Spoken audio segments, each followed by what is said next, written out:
Hello, hello, hello. Streaming to become president. Day 133. 2028 election is 1,259 days away.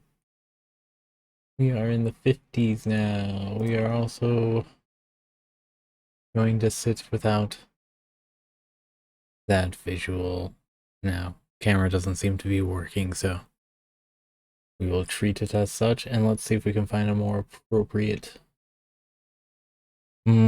setting for us. Since we won't have the camera, let's go to Destiny, right? So, we'll want to change in the purple, right? There we go, purple node. Display capture, we're going to... Oh, no. Let's do Helldivers instead, then. This seems a little bit better. So we'll swap red node with purple node. Bring purple node down. And then raise up the red node.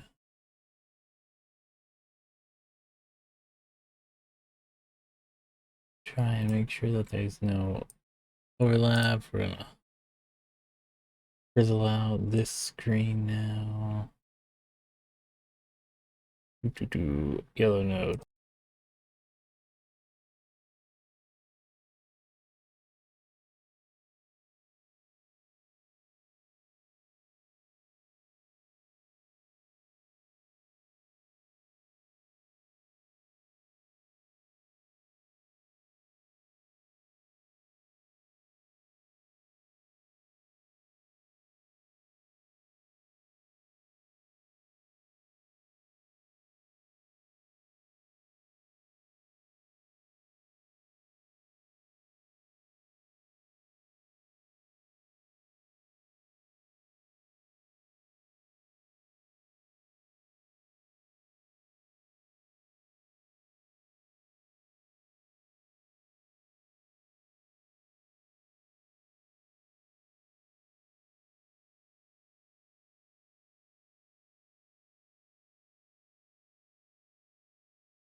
Looks like we lost audio. Okay, so that's inside the yellow node. Let's just drag that.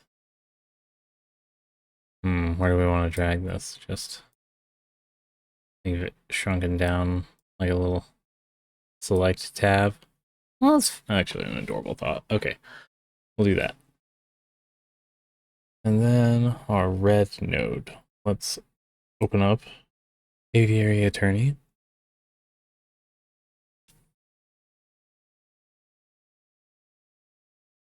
Okay, give me a sec. Red node.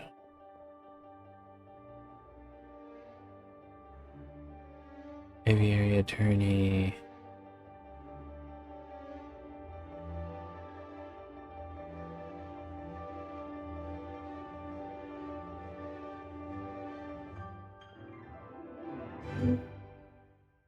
Wow. Still smaller yet.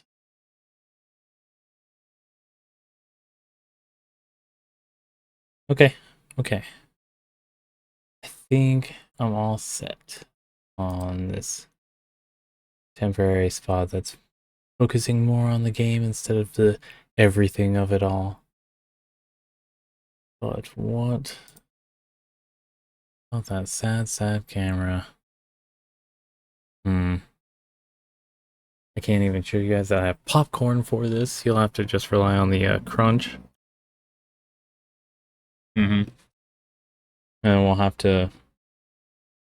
What do we want to put on the screen while we do our game of darts? Before we go to our game of darts on this instance? No, let's not. Okay. Here's what. We'll put that Creative Commons opening. Goddamn, a lot of traffic right now. Wonder if that was a game. So, welcome to the stream. We'll be looping through our opening, or all the logos of the open source and Creative Commons and public domain programs and media that we are leveraging to the betterment of inspiration, to show you what can be done. Like, I mean, come on, look at that. That's pretty solid, I'd say. Right? Right? I don't know. What do I know? I'm just an untrained plebeian. And in regards to that, those open source projects, those logos, those elements that you can get for yourself are as follows.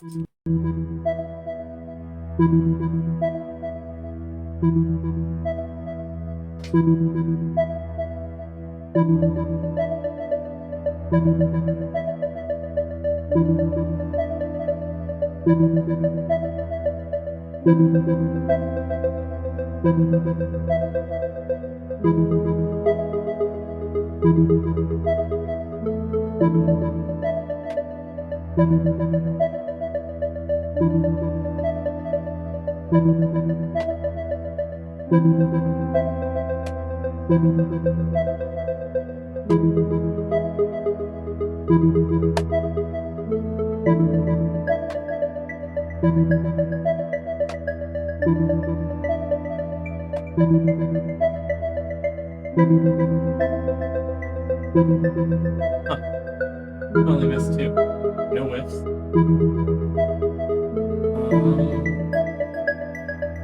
Figure out this form bit. Just gonna do 2 push-ups, 2 sit-ups.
What do we think the score is as we go through one rotation?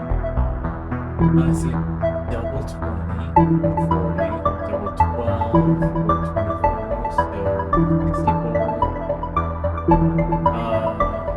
Plus the 64 for a 10, so 74. Plus a 17.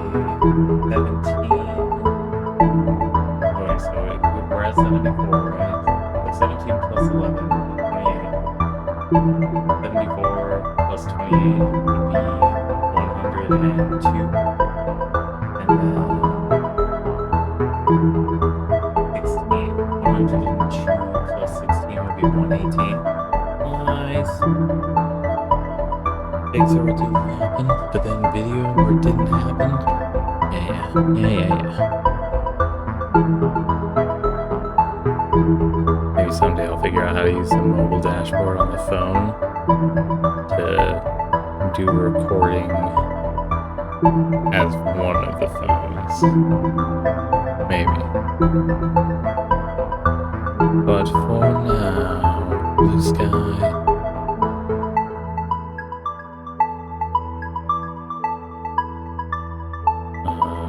Daily dartboard.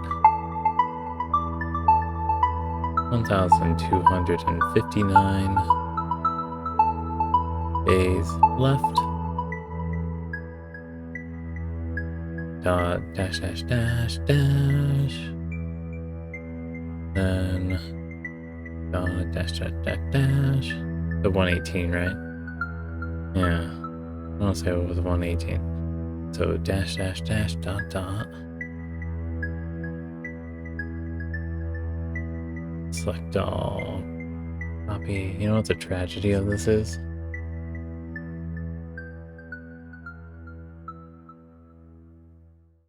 The tragedy of it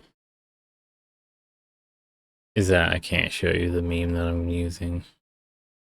Just, I don't know. Alright. This is because I took a picture of the camera through the, what's it called? Post I did yesterday. It caused us a feedback loop, right? We're in a dark abyss now. Camera feed is getting co-opted by someone else.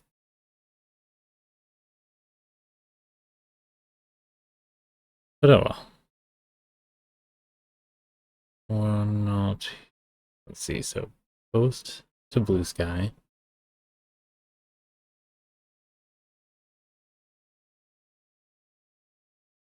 If I were any better, I'd have a sound bar down at the bottom for the microphone. Sound frequency thing. Alright, then Twitter, currently known as X.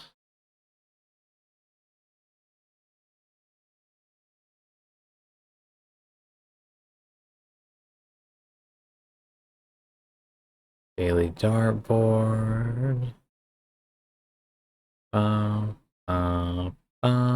It's magic. You know. Never believe it's also.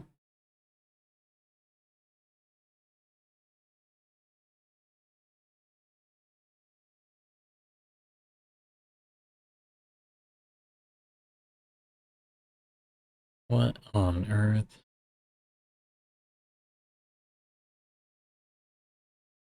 Or a loomer talking crazy about Trump being barred from wearing a red tie. Oh, I can't post the meme that I want to post on. Will it post or does it just... What the...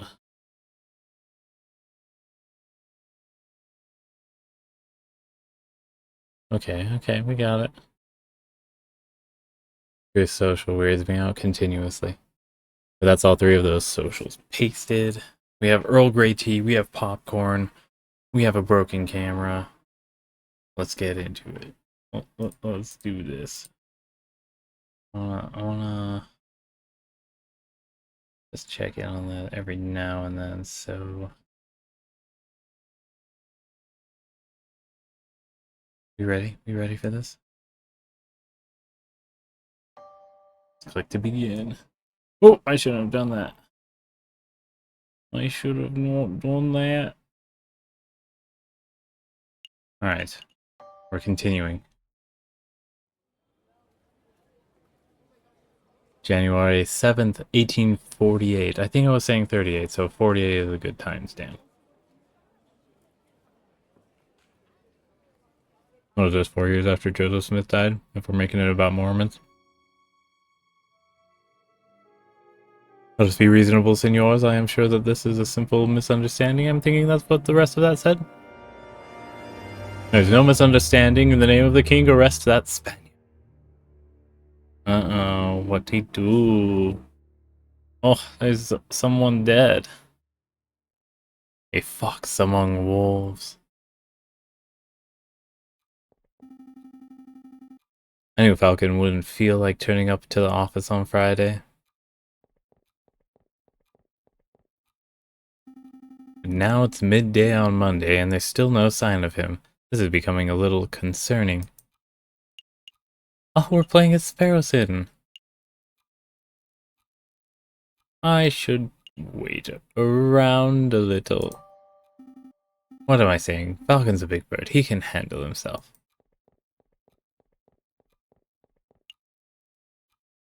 I should wait around a little longer. This is I'll go look. I should probably go find him. His home would be a good place to start, but the bird brain never gave me his address.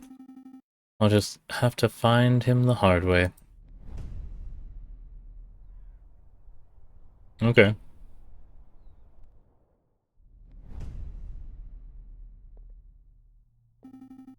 No sign of Falcon here. Oh, excuse me, Rupert? Oh, it's you, the, first year dropout. Whoa. Hey, I didn't drop out. I was forcibly ejected. But that doesn't matter right now. I'm looking for Falcon. Have you seen him?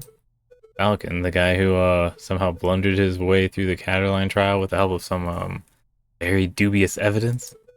No, I haven't seen him since, trial. Oh, well, thanks anyways. So we're just inept, right?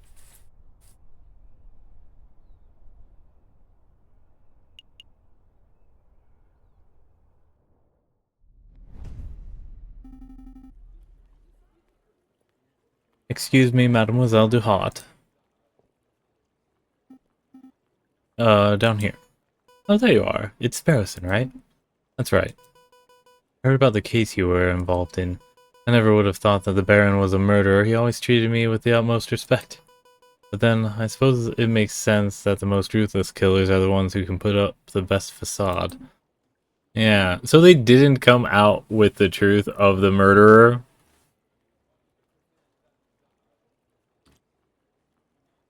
Because, like, at that point the case was done, right? So there wasn't any attorney-client privilege going on there?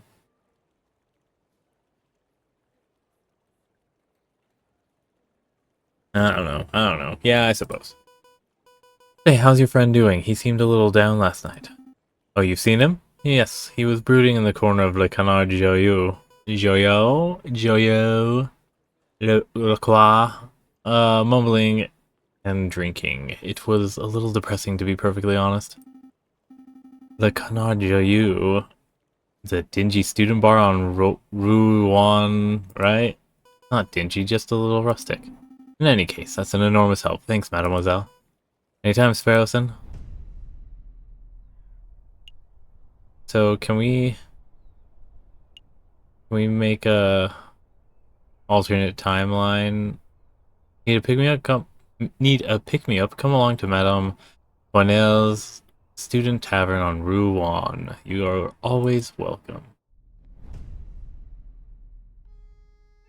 Sparrowson steps through the doors of Le Canard Joyeux, the dingiest student tavern in all of Paris. His nostrils fill with the pungent aroma of sour wine and bitter tobacco. Well, ruffle my feathers if it isn't the little Sparrowson. I haven't seen you in years. How are you doing, hon? I'm feeling pretty good, Madame Cornell. Thank you for asking. I'm actually here for a friend. He's a big guy named JJ Falcon. Falcon, yep, that sorry lump has been here all weekend. He's just been moaning and muttering to himself all weekend. Frankly, he's bringing the whole atmosphere down. I'll take care of him. Thanks, Madame Cornell. It's no problem, hun. He's probably still in the corner of the drinking room upstairs. There's a drinking room? Fancy one? How fancy. Ellipses. No sign of him. Mon Dieu. I almost stepped on the big fellow. Falcon, what are you doing on the floor? Hey, Falcon, wake up. Wow, the bird's completely out cold. He must have drunk this place dry. Let's see, how do you wake a drunk person?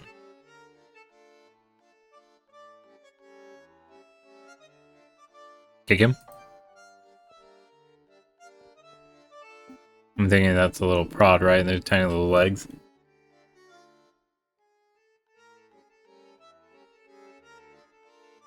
Ow. Nope, nothing. My ear is hurting. It sucks. So, kicking didn't work. Tiny little bird legs didn't work. Yell at him, pour drink on his head. I don't want to. There's no one around, right? I didn't want to yell and disturb other people. Good morning, Falcon. Nope, nothing. Okay. Well, I guess it's time for a rude awakening. Wakey, wakey. Another drenched falcon. Ah, good, you're up. Hello, hello. Are you with us, Falcon? Doing quite well. As well as, you know, no camera goes, but... Oh, thanks.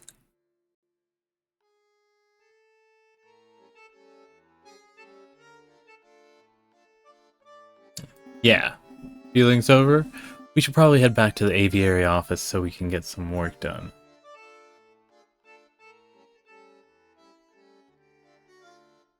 Vibe and play together? Multiplayer games? I don't play any multiplayer games right now. Unless you're a Destiny fan.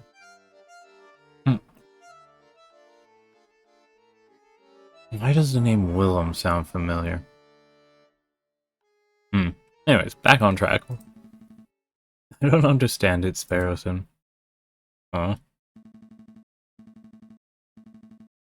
I thought I did everything right. I followed all the procedure, I found all the evidence, I presented the case beautifully. And yet a guilty feline walks free while an innocent man sits in custody. What went wrong? Where's the justice? The justice is the fact that you're hiding the evidence that you got confessed to.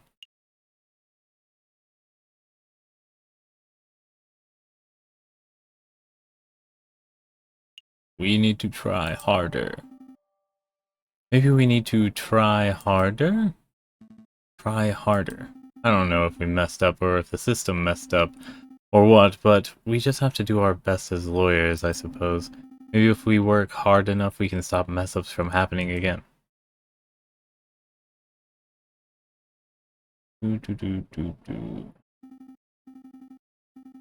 Sorry, Falcon, I don't have the answers, but what I do have is freshly baked croissants from Pierre's Boulangerie. Boulangerie? Bolognery? Croissants. Yep. They're waiting for you back at the aviary. I'm sitting here moping about justice and you offer me croissants. Well, it's not just croissants. I got some pains au chocolat. You? Chocolat? I could go for pains au chocolat. Chocolat. Fantastic. Then let's make a move. You know. Pastry stuff. Gotta be good, right? You feed birds bread, right? Don't do that. I don't confirm that. Confirm that check.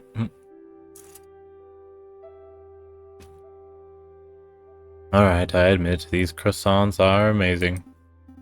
I told you, Pierre's Boulangerie on Rue Verde is something else. Oh, that reminds me, the baker told me something interesting. Do you know what they call pounds au chocolat in America? They don't call them pounds au chocolat. Nope. Pronunciation difficulties. Yes, yep. American is a whole nother language from English. So what do they call them? Chocolate croissants. Hello? Hey, chocolate croissants, what do they call profiteroles? Oh, I think those are still profiteroles. But rather than custard, they fill them with ice cream and smother them in melted chocolate. Is ice cream in 1848? Simply outstanding. Is this the aviary attorney? Can I speak to someone, please? Well, what do they call crepes? Excuse me. Did you hear something, Sparrowson? Down here! Oh, sorry, I didn't see you there. What can I do for you, little one? Oh gosh, where to start? Your name, perhaps? Mousy, my name is Mousy. And what can we do for you, Monsieur Mousy? I have this friend, and he has fallen under some legal turbulence. Legal turbulence? You mean he's been arrested? Yes, I suppose so. They're saying he's a murderer, but he didn't do it. He didn't do it. That's quite a problem. No, oh, but I forgot to mention, he's the Prince of Spain. The Prince of Spain, and you didn't think that was worth mentioning from the start. I forgot. Oh, we got 2 people here? I feel so popular.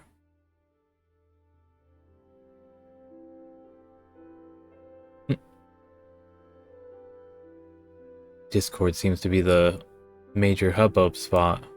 Worried about monopolies forming with that. Anyways, I forgot. Must ask, Mousy, why did you come to us? I would have thought that the Spanish royal family... Here, sorry. I guess this doesn't make sense unless I minimize this. There we go. That track, what I've been talking about? There we go. I must ask, Mousy, why did you come to get us? I would have thought that the Spanish royal family would hire legal counsel with a little more... not terribleness? Expertise.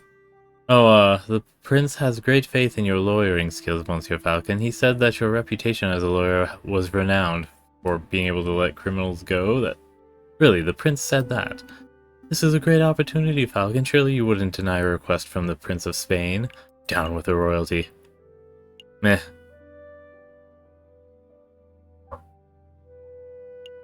Meh. Meh. Just kidding, let's go. Grab your coat, Sparrowson. We have royalty to defend. You had me worried for a moment. Good luck to you, messieurs. You aren't coming with us, Mousy? I have other matters to attend to. Woohoo! But Prince Juan is being held in the conciergerie. I'm sure he will fill in all the details. Right, let's make a move then. Is that the catchphrase? Let's make a move.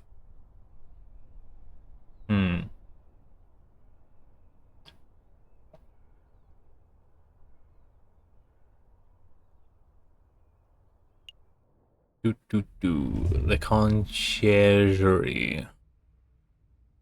Good day, monsieur. Oh, it's you two again. Hey, nice work on Lady Kitten's trial. Baron Rorgile is pacing around a cell right now ranting about wringing your neck. Yeah, I'm not surprised. He's super mad, but hey, a criminal's a criminal, right? If the lion didn't want a death sentence, he probably shouldn't have killed the guy. Oh, you're not here to defend him, are you? Because that would be hilarious. We're actually here to see Prince Juan Querido, heir to the throne of Spain. The mouthy fox, huh? That guy's driving me nuts with his señores and his flamboyant attitude. I say the sooner he hangs, the better. I was like, Quark, is that interesting? Well, come on then. While we're young.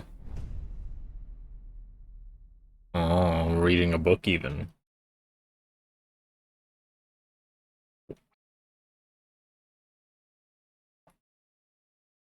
The Prince of Spain, I presume. Oh shit.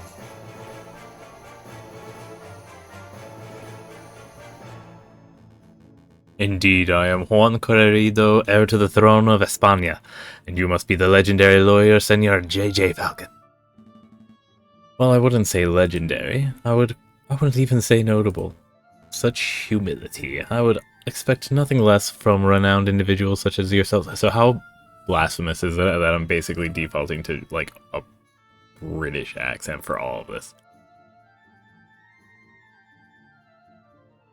I would expect nothing less from renowned individuals such as yourselves. But let us get down to business. I trust that my compañero Mousy explained the situation. He tells us that you've been accused of murder, but we need some further details before we start our investigation. Ah, of course. What is it that you wanted to know? Tell us about the murder. To be honest, Prince Juan, I'm a little confused as to how a member of royalty could get in so much trouble. Could you walk us through your activities on the day of the murder? Of course, let me see. Where to begin? It was a cold and misty morning of the 6th of January. I'm doing like a Puss in Boots. I'm imagining I had heard that the King Louis Philippe was unveiling a new painting at the Palais des Louvres, and I wished to meet the man himself. So after a brief stroll and a picnic in the Tuileries garden, I entered the palace. I found the royal entourage of the Louvre Grand Gallery. When I saw an opportunity, I presented a humble gift to the king. A rose, international symbol of passion and virtue. How romantic. But before the king could take it, a rather rude person snatched it from my fingers. It was a royal guard, a dog by the name of Major Howe. Ouch, cried Major Howe. I have pricked myself upon the thorns of that dastardly flower. And then the major slumped to the floor, his face turned blue, his mouth frothed, and he died. He died straight away from being pricked. Straight away, senor.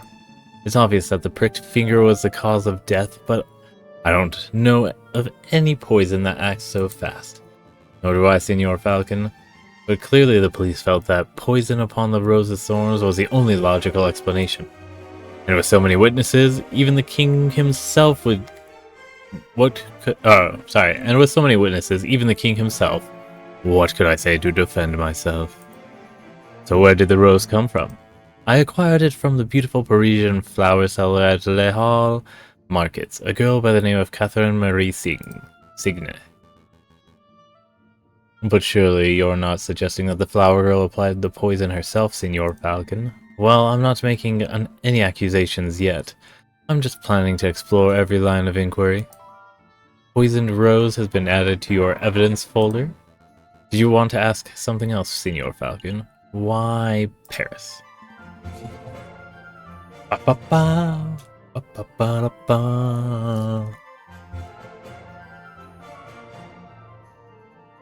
Why did you come to Paris, Prince Juan? I was on a diplomatic mission. I do not know whether you are familiar with current events, but you may have heard that my country is in a state of turmoil. Contenders for the Spanish throne are slandering, plotting, backstabbing. It's chaos and the people are suffering. So I thought if I can befriend some French royalty, perhaps even the king himself, maybe I can strengthen my family's name. With the Querido dynasty restored, I would have a chance at bringing peace to my beautiful nation. Well, I guess that plan's gone out the window. Sparrowson, don't be rude. No, he is right. I've failed terribly. Don't fret, Prince Juan. We'll do everything in our power to clear your name. Maybe once the dust has settled, you will have another opportunity to speak with King Louis Philippe and complete your mission. Thank you, Senor Falcon. I am sure you will do your best. Was there anything else you wanted to ask? What were you reading? What were you reading before we were so rudely interrupted? Ah, this book, it's a Spanish classic, Don Quixote of La Mancha. You know it? I've heard of it. It's about the knight who jousts windmills, right? That's one part of the story, yes. The hero is a virtuous but elderly knight by the name of Don Quixote. In the chapter you mentioned, he takes up arms against an army of giants who are terrorizing a town. Quixote's partner Sancho warns him that the giants are just windmills and their flailing arms are just sails twirling in the wind. But Quixote doesn't listen. He takes up his lance, gets on his horse, and charges anyway. Sounds more like Dom Quixote, am I right, Falcon? Perhaps he is dumb, Senor Sparrowson, but many of us spend our whole lives jousting imaginary giants. Speak for yourself, Juan. I've never been jousting, let alone seen a giant. I think we're getting off track here. Indeed, I tell you what, Senor Falcon, I'll lend you my copy of this book, if you'll have time to give it a read at some point. Maybe I will, thank you. El Ingenioso Hidalgo Don Quixote de la Mancha has been added to your evidence folder. Was there anything else you wanted to know? No, I think that's everything, thank you. What's the plan, Big Bird? Well, we have 2 lines of inquiry. We should head to the scene of the crime, the Palais des Louvres, and see if we can find any clues or witnesses. And we should interview the flower girl in Le Halles market to see if she has anything to say about the alleged poisoned rose. To task spread over 6 days? That almost sounds too easy. Let's not get complacent. Good luck, senores. Wait a minute, Falcon. What is it? Did something seem off about Prince Juan to you? He seemed off, yeah. You picked up on it too. It's like the fox was hiding something. Sounds like we're on the same page. Well, look, if this is bothering you, then we could always ask around. Maybe someone in the city knows Juan's dirty secret, if he actually has anything to hide, that is. Yeah, let's dig up the dirt. But we still got a trial to prepare for. Priorities, Sparrowson.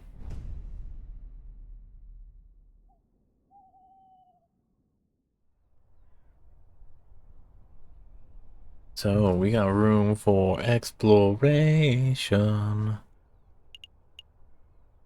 Need to pick me up? Come along to Madame Cornell's student tavern in Rouen. You're always welcome. Alright, let's check out... Well, let's see if we can meet Rabbitson. A little early, aren't we? Just scoping the place out. Come on, Falcon. We've got investigating to do. Okay, quick. Out. Gotcha. I'm gonna assume then that we just... Let's go to the Louvre first. Falcon and Sparrowson make their way to the Plaque de Carousel, the courtyard just north of the Louvre's Grand Gallery. That's the Arc de Triomphe. Over there, right? I swear it's smaller than how I remember it. That's the Arc de Triomphe de Carousel, you doofus. The big Arc de Triomphe is up the road. What? No way, why are there two? Because when a man like Napoleon invades half of Europe, he gets to build as many triumphal arches as he damn well pleases. Wimp. Well, well, well. I never expected to see you here, JJ. Cocorico? That arrogant voice. Good day, Severin. Let's be civil, JJ. Why don't you introduce me to your new assistant? Fine, fine. Severin, this is Sparrowson, my assistant. Sparrowson, this is Severin Cocorico, the most pompous prosecutor in Paris. Oh, are you two old friends or something? More like arch rivals. Please, JJ, I think arch rivals implies some sort of competition. As I recall, we've met in court on 5 occasions, and on 5 occasions did you get humiliated terribly. I'm amazed a failing bird brain like you is still able to get clients. Actually, Severin, business has never been better. I'll have you know that I am currently being employed by the Prince of Spain, no less. The Prince of Spain, Juan Querido. Oh wow. This is quite an amusing coincidence. Ah, don't tell me. Correct. I am the prosecutor of the very same case.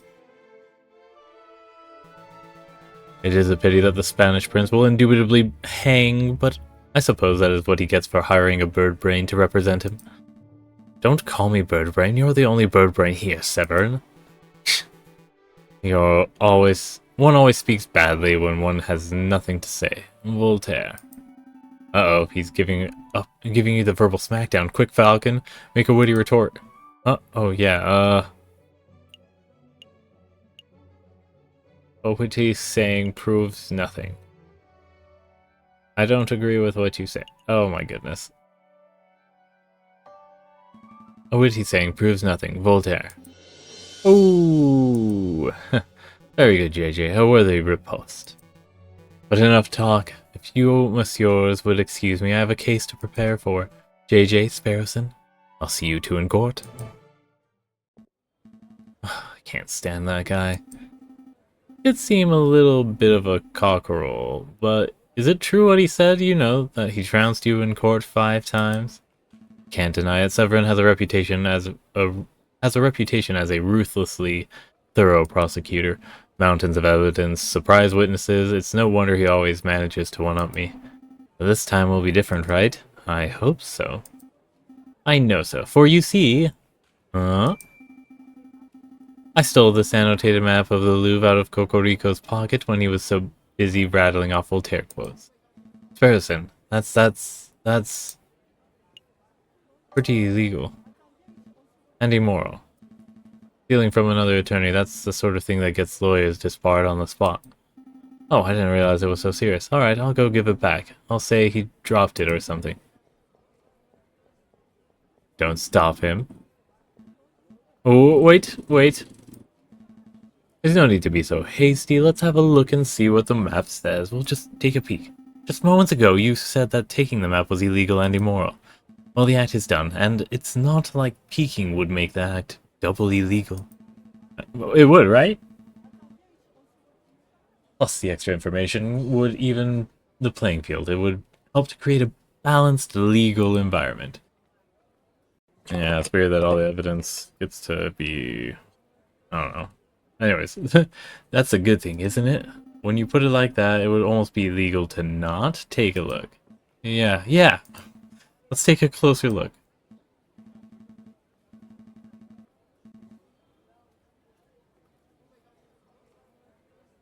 I see.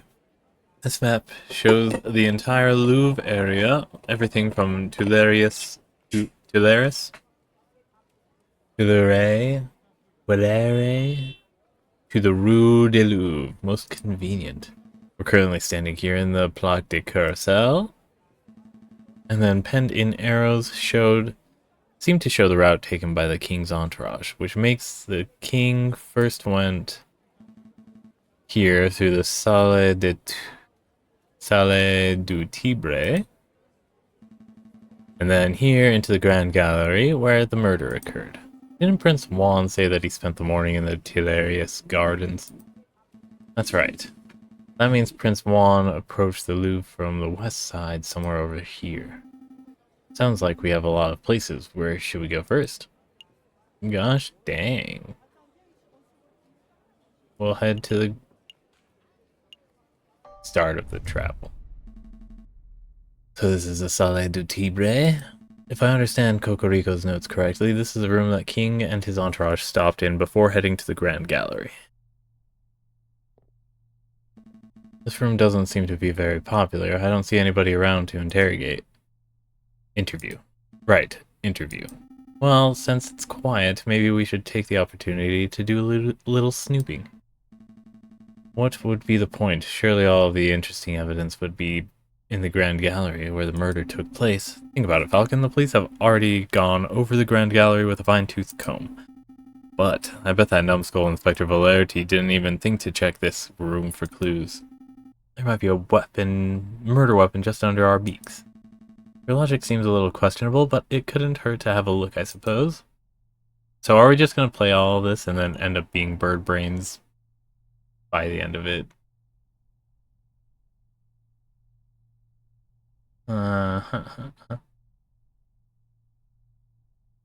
Wait. We're gonna full chroma key that shit. There we go. Alright, we're examining whatever that is. Oh, how can I return the mouse to what it was? So, Poisoned Rose, Don Quixote. We have 50 francs. Awesome. All our lovely characters. Oh, shoot. I wonder if it recycles a lot of them, because that doesn't seem like too many. Anyways, I'm not sure what this is. Some sort of stand or podium? Maybe it's just a decorative piece? The Roman doorstop. Roman doors were enormous marble slabs, so the doorstops had to be similarly large in order to stay in place. I don't think that's right. My uncle's a Roman historian. Trust me. Select an area to examine. I see a cabinet of engraved plates, mostly bronze. How much do you think they're worth? I don't know, 300 francs a piece at least? Oh, what? Are you serious? I'm in the wrong profession. I don't think archaeology work is a get-rich-quick scheme, Sparrowson. Who said anything about archaeology? I'm going to become a museum robber. Oh, well, that's one way to get rich quick. A clock? Some sort of ceremonial container. It is beautifully crafted, but what did it contain? Maybe it's an arcane wine cabinet. Don't be so ignorant, Falcon. This is a sacred Mesopotamian artifact gifted to Emperor Hadrian for his victory at Euphrates in 123 AD. Stop making stuff up. You and I both know nothing about Mesopotamia. Alright, you got me. This could be a hippo's chamber pot for all I know. Oh. What am I selecting? A pillar? These columns have been designed... columns have been designed to look Roman. I think the style is Ionic. Not Ionic, Falcon. Iony. When a character says something, but the reader knows it means something completely different. That's not... Never mind. It's irony. Right? A shiny copper urn. I guess it was used for carrying water or for cremated remains. Probably not both at the same time. Smells good. Don't sniff the exhibit, Sparrowson. No, really, this urn smells amazing. It's almost chocolatey. You poor thing, you're hallucinating from sugar. Would you like to stop by a bakery on our way back to the office? Don't patronize me, Falcon. My nose never lies. I'm telling you, there's something in there. I can feel it. Now you're touching the exhibit. This is definitely a no-no. See? Look what I found in the urn. Put that down, Sparrowson. It's someone's old rubbish. No, look, it's a chocolate wrapper. Judging by the smell, the chocolate was bitter and dark, 70 perhaps 80% cocoa, Belgian in origin. The level of wrapper crumpled. Was it really Belgian chocolate? Like Belgian in origin? You know, like the Twinnings that I'm drinking would be not white English in origin, London in origin, as it says, established 1706 in London. London originating tea. Oh yes, totally. The level of wrapper crumpling and the firmness of the chocolate residue indicate that this was discarded just a few days ago. Yes, I am certain this chocolate container is in this wrapper was undoubtedly consumed on the 7th of January, the day of the murder. Mon Dieu, Sparrowson, you've deduced all of that from smelling the wrapper. Imagine what I could work out if I tasted it. That won't be necessary. Sparrowson, if you could apply this level of critical thinking to areas outside food, you would be the world's greatest detective. Or you just gotta reduce everything down to food, right? If only all evidence were edible. So, do you have any idea which shop the chocolate was purchased from? This might help us track down the person who consumed it. No, there's no possible way we could do that. Know that. I suppose we'll just have to visit every confectioner in town and sample every bit of merchandise for comparison. What a chore. Interesting, because I can see Lander Hagelslag Chocolate Emporium written on the wrapper. Well, you can't blame a bird for trying. Chocolate wrapper has been added to our evidence folder. Awesome stuff. And another pillar.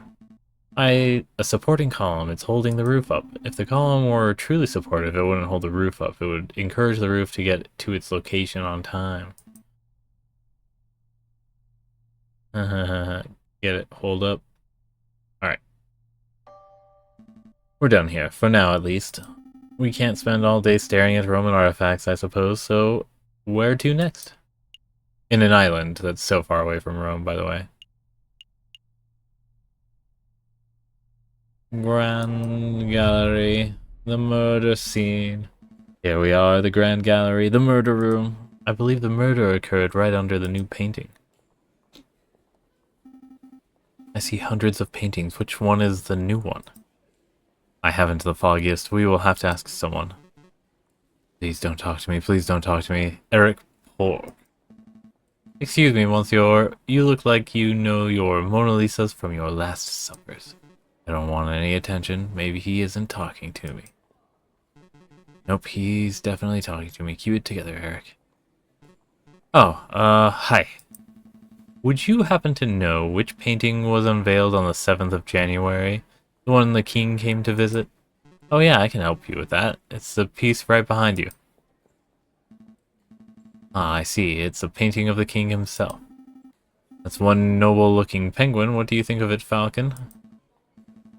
What do I think? Well, I'm not no art critic, but I don't care for it. Above all else, art must strive to be honest. When I look at this piece, I don't see an honest depiction of our king. All I see is a depiction of a man the king wishes he could be. That's all. That's an artistic travesty. You read all the social commentary from one painting. That's pretty impressive considering it's just a penguin in fancy dress. I'm getting the impression that you monsieurs aren't regulars at art galleries. No, we're a right pair of Philistines. Speak for yourself, Falcon. I've never even been to the Middle East. Then I'm guessing you're here to investigate the king's assassination attempt? That's right. We're actually hoping we could ask you a couple of questions about what you saw. And he's like, oh, I wasn't even in Paris when the murder took place. I didn't see anything. But, I have a friend who might be able to help you out. What is this? R&M Associates, the home of Renard Volpes, private investigator. Thank you, but I don't normally deal with this gray area of the law types. No, please, give the guy a chance. He helped me out of a bind before, and I'm sure he can do the same for you. Well, I'm not making any promises, but I'll keep hold of the card. We appreciate the help in any case. No trouble. R&M business card added to our evidence. Thank you for your time, monsieur. Is there anything else we can do here? Well, ideally we would turn the whole Grand Gallery upside down in our hunt for evidence, but that's not possible with so many people around. We should probably just move to another room.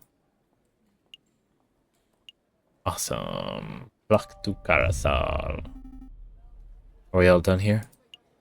Not yet. Pass me that map. Oh, okay, so that's where we go to leave. Our feather-headed friends wander through the immaculately maintained Tularius gardens and find our photographer. Nothing seems out of the ordinary until I spot a familiar face picking up litter by a tree line. Hey Falcon, doesn't that groundskeeper over there look familiar? Yeah. Now that I'm looking at him, he does look a lot like photographer, what's his name? Robitio Robinio. Hmm? Did someone call me? Oh, it's you, the lawyers who don't appreciate a masterful photograph when they see it. It's good to see that you gave up on the artsy dreams to pursue the more grounded career of groundskeeper. Hey, I'm not doing this willingly. I was given community service for committing perjury. Can you believe that? They gave me, an esteemed photographer, community service. Me! Yeah, I can believe that. Perjury is somewhat serious. You should be thankful that you got off without jail time. You sound just like self-righteous Judge Maxime. So, did you two want to ask me something, or just here to gawp? Personally, I'm just gawping. Actually, I do have a couple of questions you don't mind, Monsieur Robinio. Have you met Prince Juan? I don't suppose you've bumped into a Spanish fox who goes by the name of Prince Juan, have you? Spanish fox? No, I've never met anyone like that. If this is about the assassination attempt on the king, then you're asking the wrong person. I only started working here today. I see. Was there anything else you wanted? How's the groundskeeping going for the day? Oh, how's the new groundskeeping job working out? Terrible. Tourists are pigs, sometimes literally. Look at all this rubbish I found. Beer bottles, tin cans, apple cores. Look what I picked up this by the west entrance, a book page. A whole book I could understand, but a single page? What kind of blithering moron loses just one page? Wait a moment. May I take a closer look at that, monsieur? It's a Don Quixote? It's a page from Don Quixote. May I take it off your hands, monsieur? Sure. What's it worth to you? Is it worth? It's trash. It's literally worthless. And I suppose I'll be destroying it as per my duties. Alright, I suppose you deserve a little compensation for your trouble. How about you give me the page and... I'll get your photos and I'll pay you 5 francs. I'll speak with Judge Maxime. Yeah, right? No. Yeah? I'll speak with the judge. I'll put in a good word and I might be able to get your sentence reduced. Really? You'd do that for me? Thank you, monsieur. I would really appreciate that. Here, take the page. Page 44 of El Ingenioso Hidalgo Don Quixote de la Mancha has been added to your evidence folder. Did you want to ask something else? Nope, that's all. Well, I'll let you get back to your work, Monsieur Rubinio. Alright, with that, are we all done here? Not yet. Actually. I want to look at the evidence. Chocolate wrapper, page 44. Aww. Specifically. Seems to be missing page 44. So, did he just not bring with him the easiest form of circumstantial evidence that can be placed? I was like, oh yeah, I was over at the garden, and now I'm here. Are we all done here? Yes, let's go. Let's make a move. Good call. We can always come back later if we've forgotten something. Did we forget something?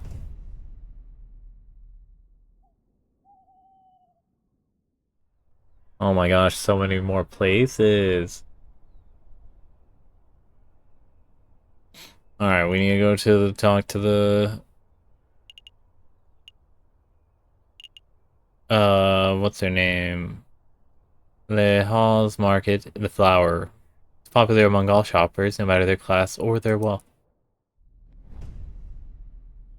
The pair arrive at Le Hall's Market. Vendors and buskers, performers and thieves, bourgeois and peasants all bustle from place to place.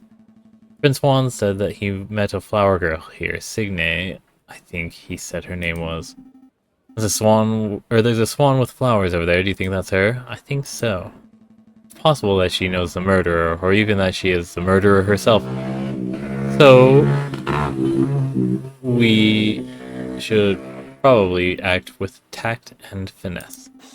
Excuse me, Mademoiselle Flower Lady, we would like a word. Tact, Sparrows, and tact. We've been over this. Good day, messieurs. Are you interested in purchasing a flower? Yes, I wish to purchase a rose from milady. I'm afraid that I'm out of roses. I sold my last one a week ago. Perhaps you would be satisfied with a chrysanthemum instead? A week ago? That's more than the day of the murder, right? It's a beautiful flower for a fair maiden. Please don't mind Sparrowson. He fell out of his nest as a baby, and he has said dumb things ever since. Hey! Let me introduce myself. I am JJ Falcon, defense attorney. Are you Mademoiselle Signe? That's right, Catherine Marie Signe. I suppose you're here to ask about the royal assassination attempt. How did you know? I'm no fool, monsieur. I know that a rose I sold was used as a murder weapon. To be honest, I'm surprised it's taken so long for someone to directly question me. The Parisian police seem to have a habit of missing obvious leads, so do you mind if we ask you a couple of questions? Business is slow, please ask away. Who bought your last rose? Mademoiselle, Mademoiselle, you mentioned you sold your last rose a week ago. Who did you sell it to? The person who bought the rose, I didn't catch his name, but he was a charming red fox. Sounds like one. I met him around a week ago on the 6th. We talked for a little while about the usual things, you know, like how everyone seems to be in debt these days. Then he bought a rose and left. I hear that the fox is on trial, but to be honest, monsieur, I don't think he's guilty. Oh, why is that? Well, actually, never mind. It's just a gut feeling. Just ease off, yeah? I understand, Mademoiselle. If you remember anything specific, please don't hesitate to get in contact with us. Do you want anything else? Did you get the flowers from? Where do you acquire your flowers from, if I may ask? Normally I gather them from the wild. Last week I found these chrysanthemums on the city limits. And that's the same place I discovered this monk's hood. But since it's still winter, I have to buy a lot of my flowers from merchants who travel to Italy and the Netherlands. That's how I acquired the rose. What can you tell us about this particular merchant? Not a lot, monsieur. He's just an old man who passes through Paris a few times a year selling his goods and wares. I see. No chance of him being a super secret assassin? No, monsieur. Did you want to ask something else? That's all. That's all. Thank you for your time, mademoiselle. Hold on, monsieur. Before you leave, are you sure that you don't want to buy some flowers? I'll even cut you a deal. Only 10 francs for this assortment of chrysanthemums and monk's hoods. 10 francs for flowers? It's a little steep. Steep, monsieur, I challenge you to find cheaper flowers in January. I'll take a bunch. Alright, I'll take some. They can brighten up the office. Thank you very much, monsieur. Here you go. Chrysanthemum and monk's hood, added for evidence. I don't claim to be a flower expert or anything, but chrysanthemums and monk's hood are a weird choice. I suppose it is a bit strange, isn't it? The other flowers sellers stick to popular dull flowers like tulips and roses. But I like these particular flowers because they are rebellious. I'm sorry, the flowers are rebellious. They stuck it out and managed to bloom in the middle of January. Flowers fought nature, they overcome their insurmountable odds. It's quite an amazing thing to see. I think I get it. You don't need to humor me, I'm rambling, aren't I? Not at all. This has been a pleasant discussion. Have a good day, mademoiselle. And you, messieurs?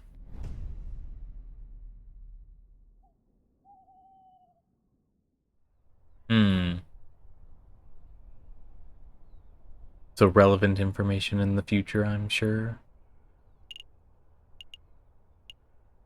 Alright. Well, the chocolate emporium to follow that weird lead.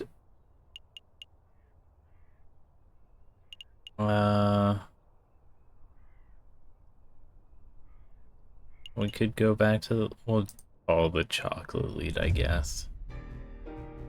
Welcome, welcome, welcome to Lander Hagelslack's Chocolate Emporium, the finest Belgian chocolate shop in all of Paris. I am Lander Hagelslack, the founder and owner of this establishment. And I am JJ Falcon, defense attorney. Good day, monsieur. Oh, lawyers, very fancy. I must say that I once dreamed of being a lawyer, but while circumstances wouldn't allow it. Funny story, you see. When I was a young boy, I befriended the son of a Hungarian attorney. Falcon, you have to help me. What is it? It's the smell, Falcon. It's overpowering me. It's demanding that I lay waste to the shop. For pity's sake, restrain yourself, Sparrowson. Oh, but I'm rambling, aren't I? So are you monsieurs here to buy some chocolate? Yes. No. We're actually here on business, monsieur. Business. First things first, we believe that this chocolate wrapper originated from your shop, are we correct? Oh yes, that is indeed the trademarked Hagelslack wrapper for genuine Belgian Hagelslack chocolate. This was most certainly bought from this very establishment. Very good. With that established, there is something we wish to ask Monsieur Hagelslack. Who bought this piece of chocolate? Can you tell us who bought the chocolate that was contained in this wrapper, Monsieur Hagelslack? I'm afraid not, monsieurs. Not just because of matters of confidentiality, although that is a factor, you understand, but because I couldn't possibly know that. I thought elephants never forget. My memory is impeccable, monsieur, but you must understand that I have dozens of customers a day. There are hundreds of people who could have possibly bought this particular item. So your memory is good, but you need further information? If we were to give you a description and name of a person, would you be able to tell us whether they purchased something from you? Oh, yes, that I could probably do, monsieur. Let me think. Who to ask about?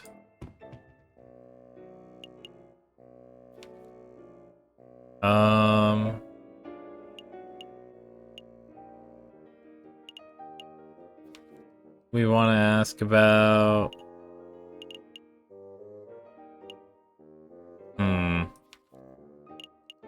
So we'll ask about our lovely fox, right?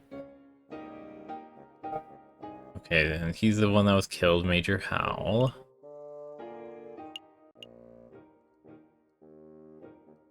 We should ask about Mousy, right? Have you ever served Juan Querido, the Prince of Spain? A Prince of Spain? No, monsieur. Well, that's good to hear. Our clue would have turned into a dead end if our own client turned out to be the chocolate fiend. I did once serve a princess from Mali, if that is any help. You see, I met this girl while hiking through the Himalayas. Please stop. Let me think. Who to ask about? Have you ever served a tiny mouse named Mousy? No, monsieur. Mice terrify me. Let me think who to ask about. Do we... No, okay.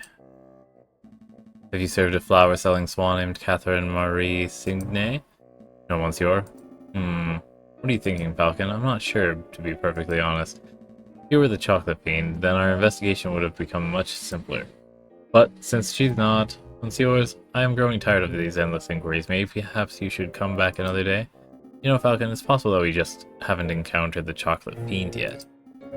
Rather than coming back here every day and making aimless guesses, we should wait until we have some specific in mind. You might have a point, Sparrowson.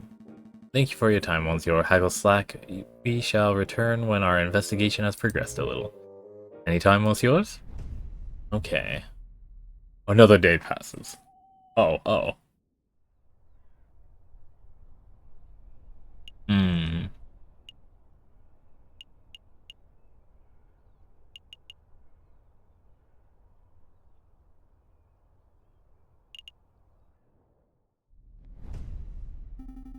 Stop messing around, Falcon. Let's help out Prince Juan already. Oh, okay. Hotel de Joyeux. Yeah.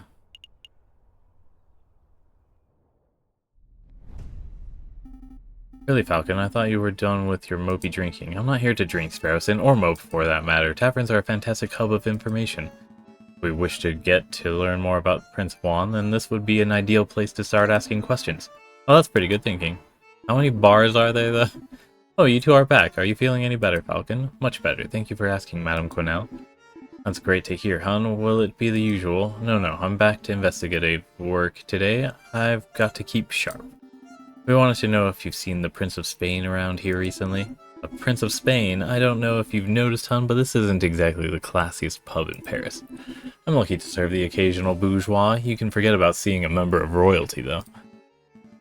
That's a pity. Maybe I should ask some of your patrons. Feel free. The old regulars, Rufus and Paul, are playing cards in the attics, same as always. But we got all sorts of colorful characters in the drinking room. I bet if you rattled enough cages, you could find someone who knows whatever it is you want to know. Thank you, madame. Let's see where to start. Start with the card room then, right? Come on, Paul. Just one more game of Jacques Noir. Absolutely not. My wallet is hurting enough as it is. Please, I'll even let you deal this time. The answer is no, Rufus. I'm skint. If you want to play cards, you will have to ask someone else. Fine, I'll ask that big fellow. Excuse me, monsieur. Yes, you, monsieur. Would you care to play some Jacques Noir? Absolutely. Deal me in, monsieur. Very well, then. Do you know how to play? Nope. I'm only familiar with Seago and Taptarik. Oh, this is much better than those silly games. Let me tell you how it works. I have a deck of cards with values between 1 and 11. I deal you one card at a time. If you hit 21, you win. I give you 5 francs.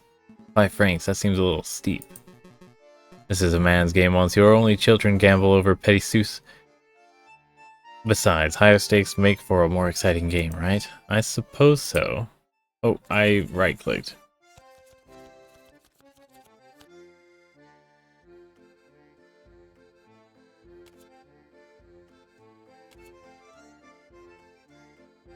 So 11, so 20 or 10 is like the bare minimum to go to get a hit, no matter what.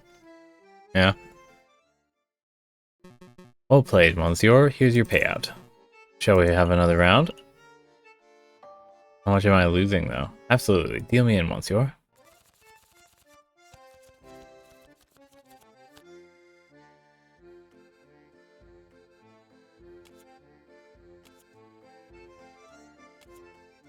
Ooh.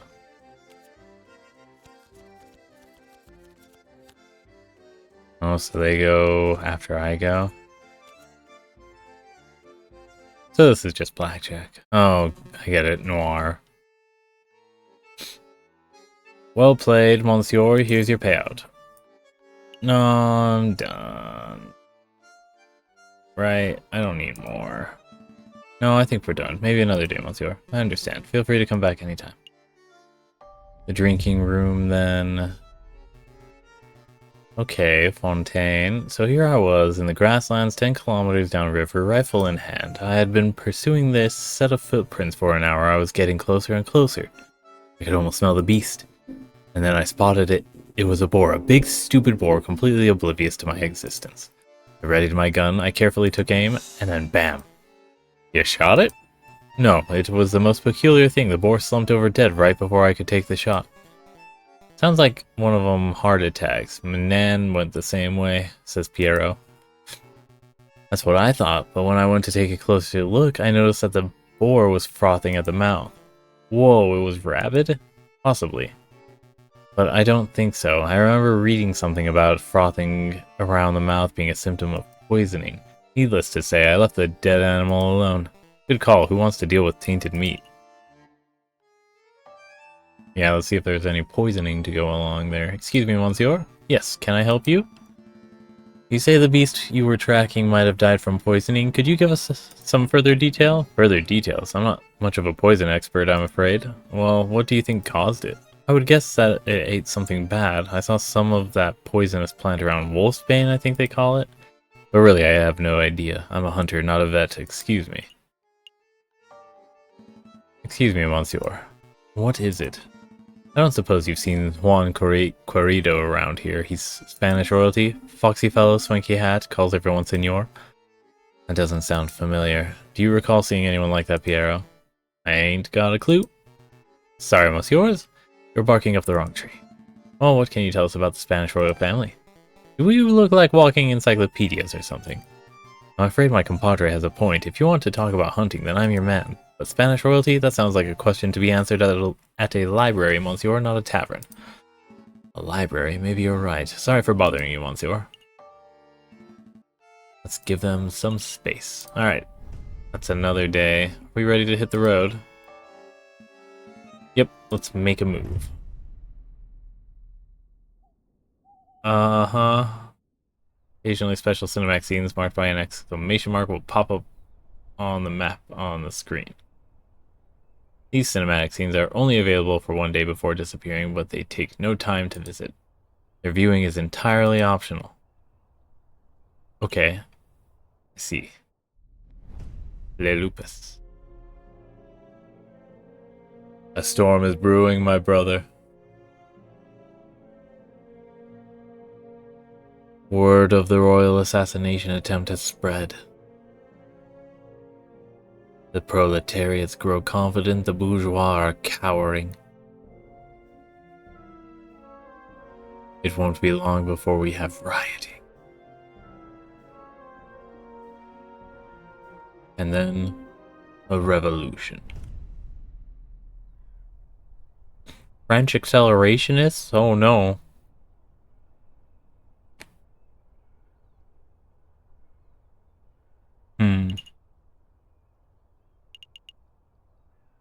So, we still... Oh, the library. Let's do it.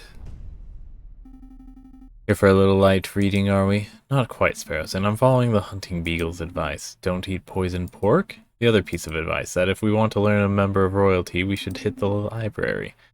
Well, that makes sense. Say, Falcon, I've been meaning to ask, since we're in the library and all, are you a classic literature fan, or do you prefer more modern works? Readings for squares!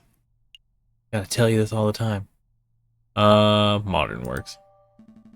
I like modern novels. Have you read The Three Musketeers yet? It has heaps of romance, intrigue, and action. You would love it, Sparrowson. Don't patronize me, Falcon. Of course I've read The Three Musketeers. Despite its contrived narrative turns, I enjoyed the novel's scathing critique of current socio-political climate. Wow, that's quite an insightful review. Wait a minute, you just memorized that single sentence to sound well-read, didn't you? What?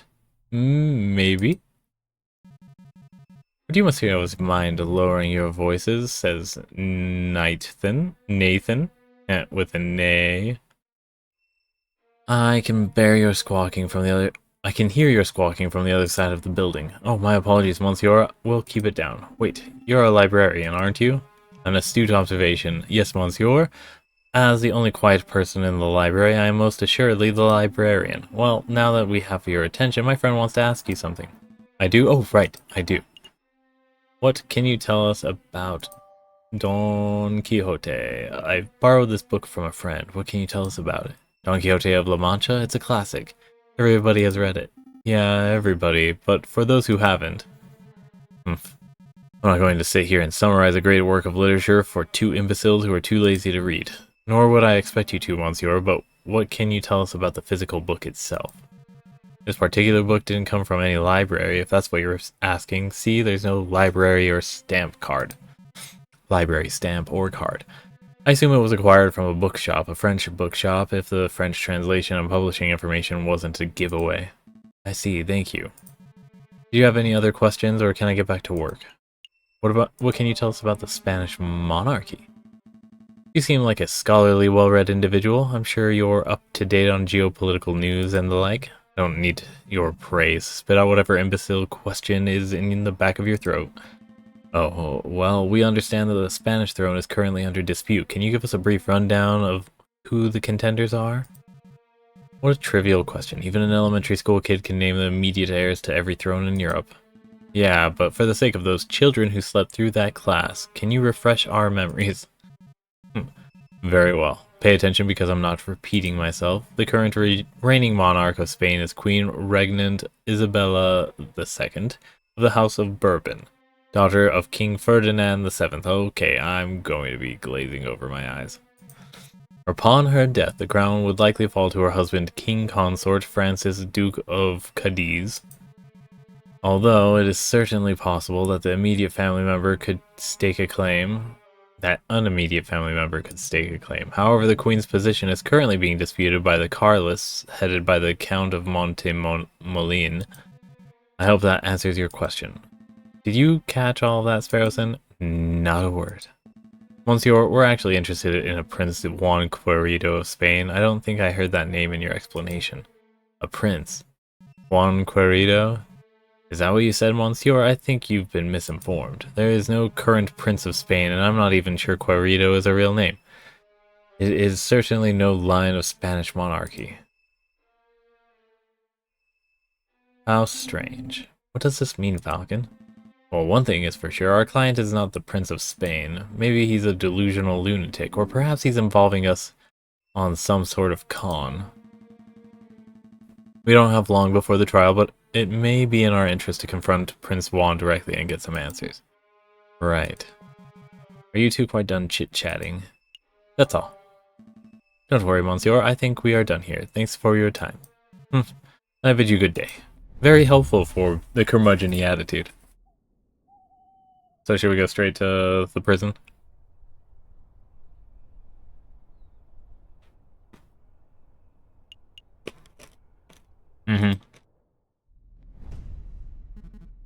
You again. Visiting hours are over. Come back later. I have no time for your quibbling, Monsieur. Stand aside. You can't talk to me like that. I most certainly can. We have a reason to believe that you are housing a suspect under false pretenses. That is in direct violation of statutes 204B and 488C of the French Criminal Code of Justice. Failure to comply with our request may result in you, yes you, Monsieur, being held directly responsible for any consequential legal action. Alright, no need to break out the legalese on me. I'll go open the cell. Wow, Falcon, how did you memorize those criminal codes? Memorize? Come on, Sparrowson. Learn how to bluff. Oh my goodness, hi, again.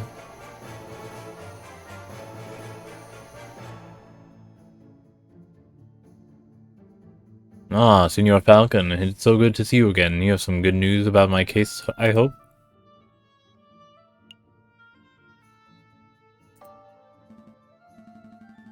Listen, Juan. In order to maximize our chances of a successful trial, I need to know every bit of information. I can't work with half-truths, so you have to tell me one thing, or if you tell me one thing and the prosecution's evidence tells me another, then we're both in trouble. I'm afraid I don't quite follow, Senor. Do you want me to spell it out? I know that you are not the Prince of Spain. I know that your name is not Juan Querido. Where is this coming from? I assure you, Senor, that I am who I claim to be. If you want your trial to be a farce, and you don't need my help. Come, Sparrowson, we're leaving. Wait. Calm yourself, Monsieur Falcon. I'll reveal all. Did you just say Monsieur? What happened to your Spanish accent?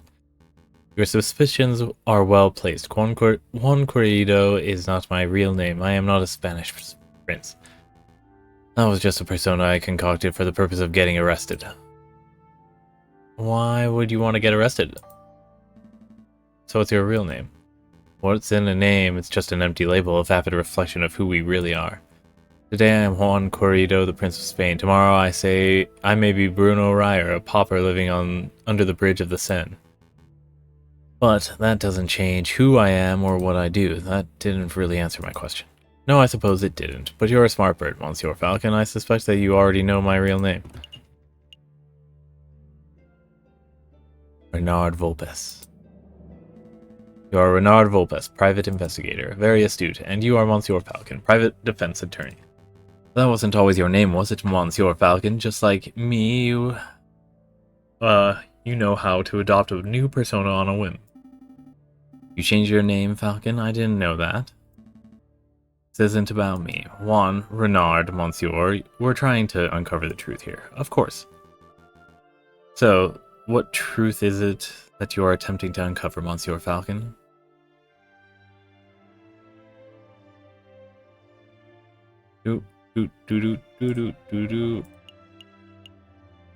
Why would you want to get arrested? Why would you want to get arrested? You're putting me in a difficult position, Monsieur. If I tell you the full story, I would be putting someone else in danger.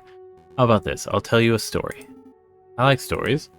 There was a girl, a mademoiselle, who was in a great deal of debt. Everyone has a debt these days, Monsieur. Indeed. But this particular mademoiselle was indebted to a very powerful man, and that man wished to collect. Mademoiselle had no means of paying, so the man offered her a deal. Murder this man, and I will forget what you are owed. Refuse, and I will reap what I am owed from your parents. With no alternative option, the mademoiselle accepted. But another man, a gallant knight, with foolish archaic notions of chivalry, heard the mademoiselle's story. The knight knew that the murder was inevitable, but he saw a way to take the fall in the mademoiselle's place. Do you understand what I am saying, Monsieur? I understand, Monsieur. To be honest, it wasn't the subtlest of allegories. Storytelling was never my strong suit. But I'm glad that you're seeing things from my perspective. Hopefully that sheds some light on the situation. If I may ask, why did you not just go to the police with the information that you had? The police are not always an option. What is a man to do when the justice system itself is the problem? I don't know, man. I don't know. I'll let you know when I figure it out, Monsieur.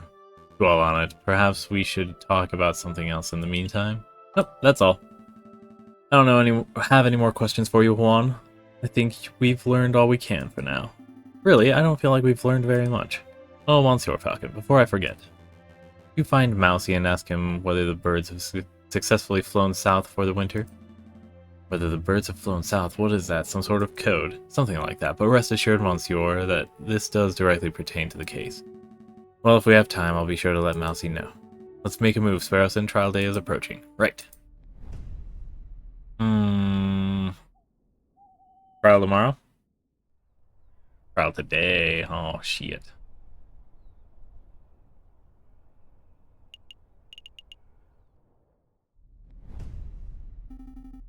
Falcon, what are you doing? It's trial day. We have a Spanish prince to defend. Oh, right. What was I thinking?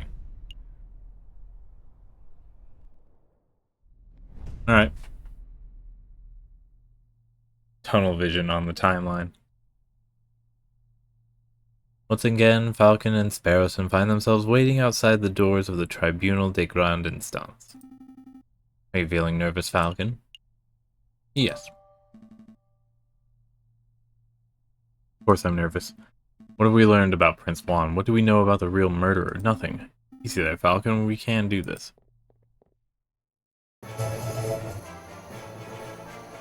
Welcome, our man. Senor Falcon, I trust everything is in order. Absolutely, I have every intention of bringing the truth to light in this trial. Such confidence, that's magnificent to see. And bringing the truth to light, you say, an admirable goal. No more jousting at imaginary giants. All of you, cease your yammer, and the door is opening. Here we go. Buena suerte, Senor Falcon. We will.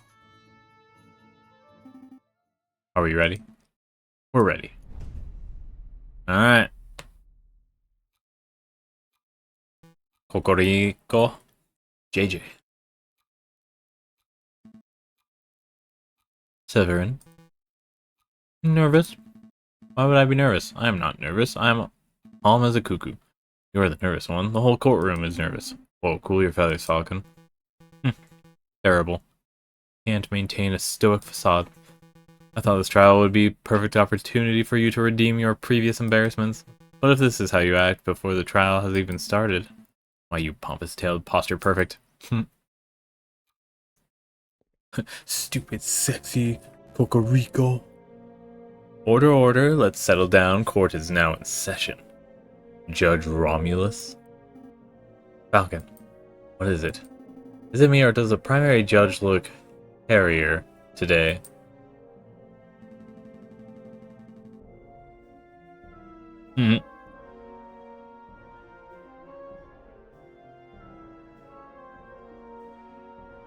Sorry, chewing some popcorn. That's a different judge to the one who resided over Dame Cataline's trial, you doofus. Oh, still is a little strange, isn't it?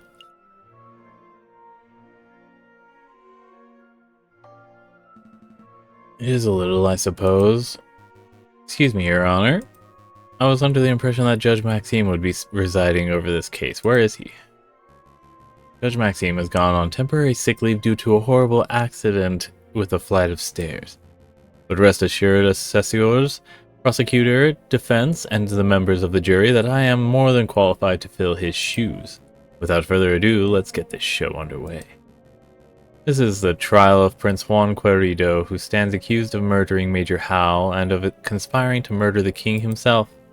Roll call. The defense is present and ready, Your Honor. The prosecution is ready, Your Honor. Good, very good. I expect this to be a nice, speedy trial. I don't want to see this dragged out by technicalities and bureaucracy. Well said, Your Honor. I expect that once the court sees the overwhelming evidence, this trial will be over in 5 minutes. 5 minutes? He's just messing with your head, Falcon. Keep it together. So we're all on the same page. Excellent. Prosecutor, please call your first witness to the stand.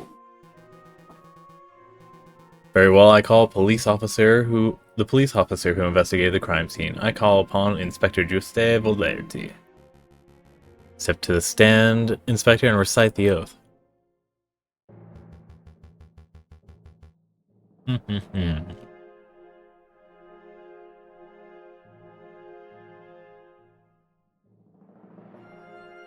I swear to speak without hatred and without fear, to tell the whole truth and nothing but the truth. Please recite your name and occupation for the court record. My name is Inspector Justice Volerti. I am a servant to the law. A scourge of the gutter rats. I will do, Inspector. We've all heard your monologue before. Whoa, Cocorico really is going for a speed record, isn't he? Now, can you tell us what you witnessed on the morning of the 7th of January? Of course. At 10 o'clock in the morning, I was called to the Louvre Grand Gallery by one of the King's Royal Guards. Did he just say o'clock? There I saw Prince Juan, King Louis Philippe, the corpse of Major Hal, with a rose in hand, and around 24 citizens. The citizens and the king himself all attest to seeing Major Hal taking the rose from Prince Juan's hand and then promptly dropping dead. Whoa. Do we need to turn that volume down? And what did the morgue uncover upon examination of the corpse? The coroner determined that with absolute certainty that Major Hal died of poisoning. Aside from a prick on the finger, there were no signs of external harm to Major Hal's body. Therefore, the poisoned rose must have been the cause of death. Therefore, nothing ingested. Putting the pieces together, that does seem very implicative of the prince. I have no further questions. Damn, I was hoping that the coroner report would determine that the guy died from a freak heart attack or something. That would make for a particularly speedy trial, wouldn't it? But no, we aren't so lucky. Something else must be amiss in the old bird's testimony. Right, I'll tear it apart. Your Honor, I wish to cross-examine the witness. Ugh. Falcon, was it?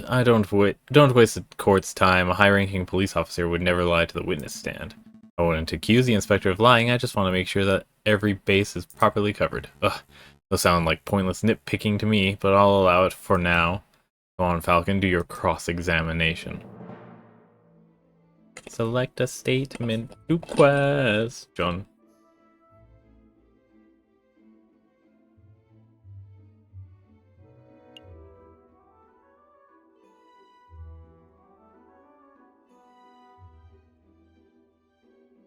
There I saw the corpse of Major Hal, a rose in hand, and around 24 citizens.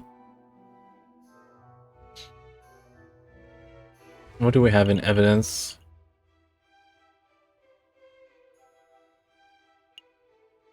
A daisy sold to us by Mademoiselle Signe. Sprig of monkshood. 44. Chocolate wrapper. We didn't find anything. Oh my gosh.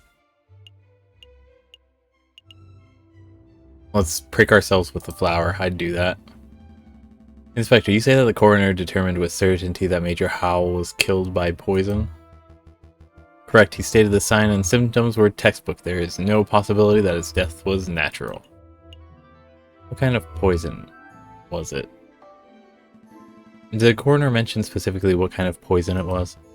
He was not certain. At first the coroner posited that it was a plant-borne poison like that of the aconite flower. But when he learned how fast the poison had taken effect, he noted that this was atypical of aconite. Consequently, he suggested that it may have been some newly engineered concoction. A newly engineered poison, you say? Well, that only reaffirms that this was a very deliberate assassination attempt. Indeed, if you could confirm that the poison was indeed that. You have another question about the poison? Yes. How was Major Howell poisoned? How exactly was Major Howell poisoned? What was the delivery mechanism? His finger was pricked by the poison rose. He even commented out loud about it seconds before dying. All 22 citizens who witnessed the murder attested to seeing and hearing this. Is there any possibility that he was poisoned by something else? What an absurd thing to ask, JJ. You just heard that 22 people saw the victim prick his finger and die. What are you suggesting, that the pricked finger has no relation to the poisoning? That's exactly what I'm saying. I don't doubt that Major Howell was poisoned, but I do doubt that the rose was the cause. Unbelievable. Only a total buffoon could fail to draw a blatant link here. JJ is attempting, as it is, to sit here and lecture you on the basics of cause and effect. I'll end this discussion painlessly. Inspector, please tell the defense that you found trace of poison on the thorn of the rose itself. That should alleviate all doubt that the rose was in fact the poison delivery mechanism. Actually, I can't tell him that. Cocorico's like, wait, what? I dread to ask, but why not? We didn't check the rose for traces of poison. It just seemed obvious that the rose caused the poisoning given the timing of the incident. Well then, now would be a good time to make a test. Here's a marvelous thought. We prick the finger of the defendant with the rose. There is no poison on the rose, and Prince Juan lives, and he is free to go. If the rose is poisoned, then the prince dies, but that's okay, because the punishment would be just fitting of the crime. A marvelous suggestion. What is this, a witch trial? This isn't America, Severin. That's not how we do things here. I don't think this is how they do things in France either, though, right? Call me your feathers, JJ. It was clearly a joke. There are far more humane ways of testing for poison. I'm sure the inspector will perform his duty with due diligence. Actually, we won't be able to test the rose for poison at all. Why is that? Given the dangerous nature of the flower, it was... Oh, shit. I'm assuming they burned it, though. Such unprofessionalism. If we have no way to know whether that rose was poisoned, then this whole trial ought to be called into question. Nice try, JJ, but through the process of reasoning by elimination, we can still deduce with absolute certainty that the rose was poisoned. In other words, there was nothing else at the crime scene that could have caused the poisoning. Wrong, there was something else at the crime scene that could have contained the poison. Something the investigative police blindly overlooked. Yeah, the chocolate. Look at this. What am I supposed to be looking at? It is a paper wrapper of a piece of chocolate. It was found in the Louvre, the Salle de Tibre to be precise, and we can date its consumption to the day of the incident. You're not suggesting... That Major Howell ate a piece of poisoned chocolate moments before he died. I most certainly am. Intriguing, pretty convincing. You gained a little favor with the jury. Did you see this wrapper at the crime scene for yourself, Inspector?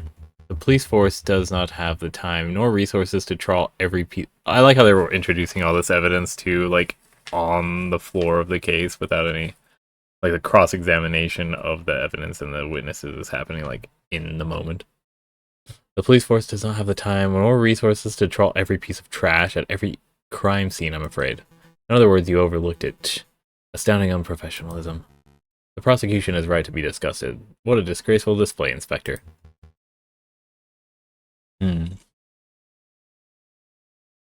I offer my apologies, Your Honor. I don't want your apologies, I want you to do your damn job properly. Get off the witness podium before I kick you off myself. As you wish, I'll take my leave. Until next time, messieurs. I don't think he likes us.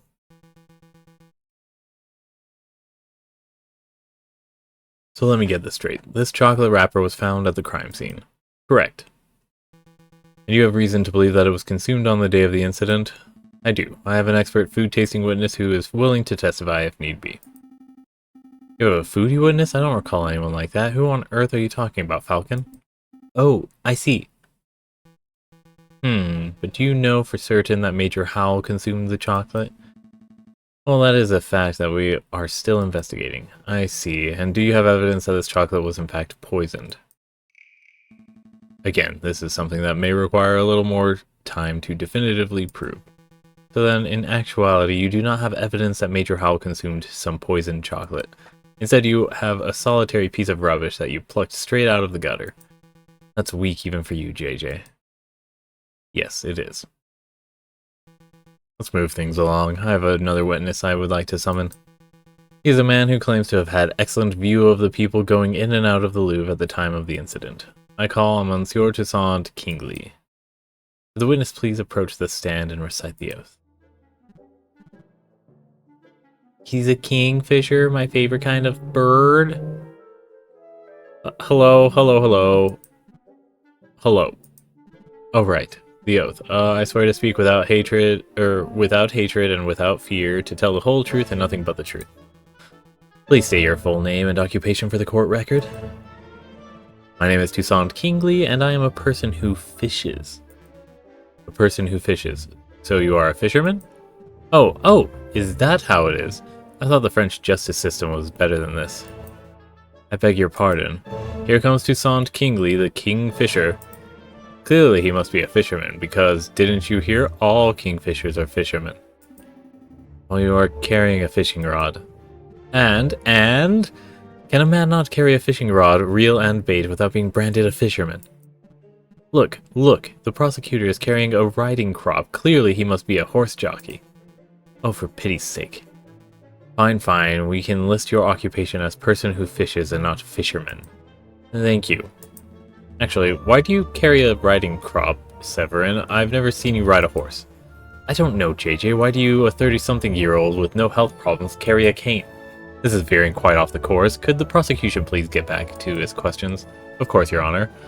Monsieur Kingsley, is it true that you were nearby the Louvre at the time of the incident? Yes, I was sitting upon a railing on the Pont des Arts. That was, somewhere. Here? The Pont des Arts, that's the new bridge that just a stone throw away from the Louvre south entrance, correct? That's right. And what were you doing at the time of the incident? I was fishing. Kingfishers, am I right, Falcon? So you would have had plenty of opportunity to see the people who entered and exited the palace. Can you tell us who you saw? Well, the Louvre's a busy place. Naturally, I saw a lot of people. But at 9 a.m., I saw the King Louis Philippe himself enter the building. He was surrounded by his entourage, of course. Around 9:30, I saw this oh, goodness, I just punched the mic. I saw this shifty-looking fox lurking around the entrance. Your Honor, I object to the witness using the term shifty-looking. It's a vague and biased description. No, really, he looked super shifty. I saw him rubbing his paws and cackling gleefully. And then I saw him take out a rose and carefully rub the stem. Rub the stem of a rose, you say, as if he were applying something to the flower, perhaps? Oh, Monsieur, I really shouldn't speculate. Of course, it was wrong of me to ask such a leading question. But yeah, it definitely looked like he was putting some sort of powder on the stem. Wow, even I wasn't expecting such a bold admission. Members of the court, it sounds like what we have here is a direct witnessing of the defendant readying the murder weapon. The defense claims that the rose was never poisoned, and yet here we have a man who saw the poison with his own eyes. I smell perjury. You do? No question. I saw a shifty-looking criminal readying poison and cackling near this scene of a crime. That's not believable at all.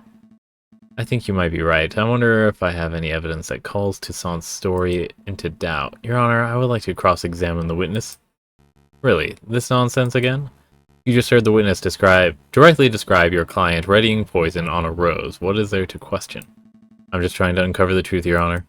Ugh, fine. Do your thing. Go on, Falcon. Go make a fool out of yourself. Cross-examination. Let's look through our evidence and also the phrases to select from. On des Art, King and his entourage, shifty-looking fox, powder.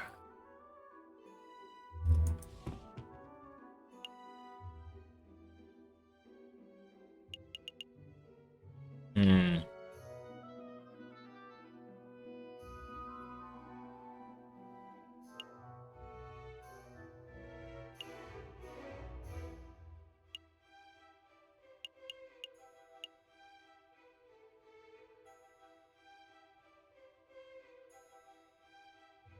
Do we go with the book as the evidence?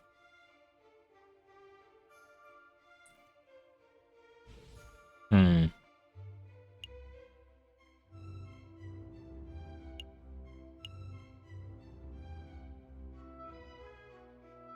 And they entered from... Like, he didn't even get to the west entrance, right? Like, if he was caught, he wouldn't have been able to get the book to the west entrance. I think it'll be this. On scores, you claim that you saw a shifty-looking fox. Yep, super mega shifty.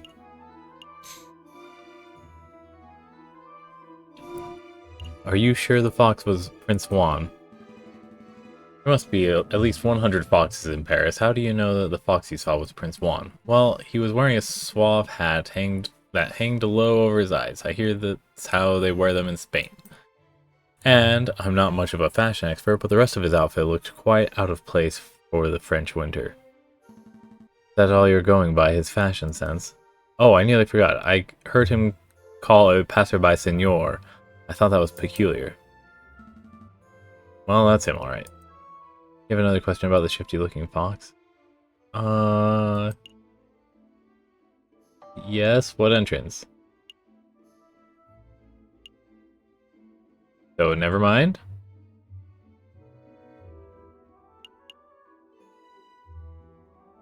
Hmm.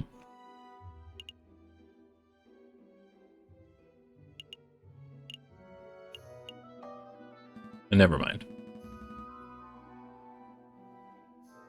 So... should I talk about the entrance then? Monsieur Kingsley, you say that you were sitting at the railings of the Pont des Arts on the morning of the incident? Yep. What entrances can you see from that bridge? Monsieur Kingsley, you had a good view of the Louvre's south entrance, right? Didn't you? Yeah, because the fox came from here. And this is a path that they took. So is that the entrance right there? And then they stepped out and then through? Yep, the Pont des Arts is a great vantage point for seeing the Grand Gallery south side. But what about the other entrances? The other entrances? You mean like if you're entering from Tularius Gardens or the Palace du Carrousel? No, I couldn't possibly see those areas from the bridge. But of course that isn't relevant. Monsieur Kingsley witnessed Prince Juan entering the south entrance with the flower in hand, and that's what counts.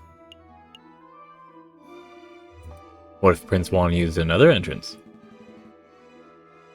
What if Prince Juan didn't enter from the south entrance? What if he entered the Louvre from Tuileries Gardens to the west? Tuileries Gardens to the west? That's a big what if. Do you have any evidence that Prince Juan entered the Louvre from Tuileries Gardens?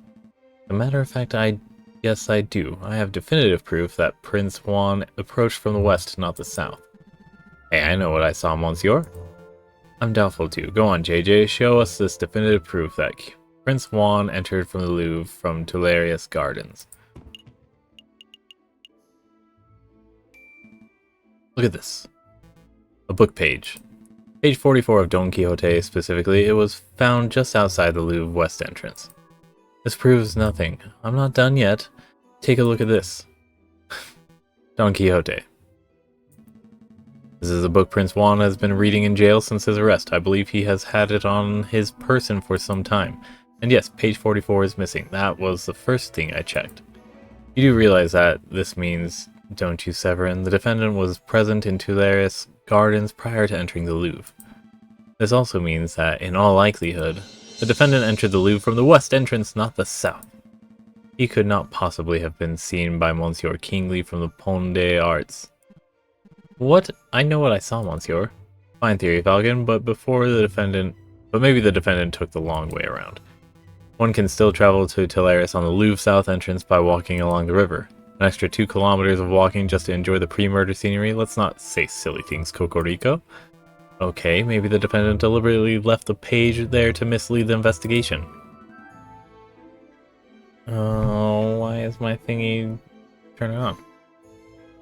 Gemini on the phone. No, you're the one who's blindly speculating. It's not blind speculation, it's a viable hypothesis. You are fond of logic, aren't you, Cocorico? Let's talk about Occam's razor. When torn between two seemingly equal hypotheses, we must side with the one that imposes the fewest assumptions. Which of these theories takes fewer assumptions? 1. The page from Prince Juan's book fell out on his way to the Louvre's south entrance. 2. Prince Juan deliberately planted the page on the off chance that it would be discovered, then he took the long way around. How dare you, the nerve of you to lecture me on such basic philosophical concepts. I'll stop lecturing you when you stop making such basic mistakes. Monsieur Falcon, please calm yourself. What is the point of all this yammering? The ultimate point is that Toussaint's testimony is fabricated, made up, utter fiction. No, everything I said is the truth. I suspect that the witness isn't even a fisherman. I'm not a fisherman. See, he admits it himself. That's not what I meant. Oh no. Innocent, perhaps? What a twist. I'm like, so is he guilty?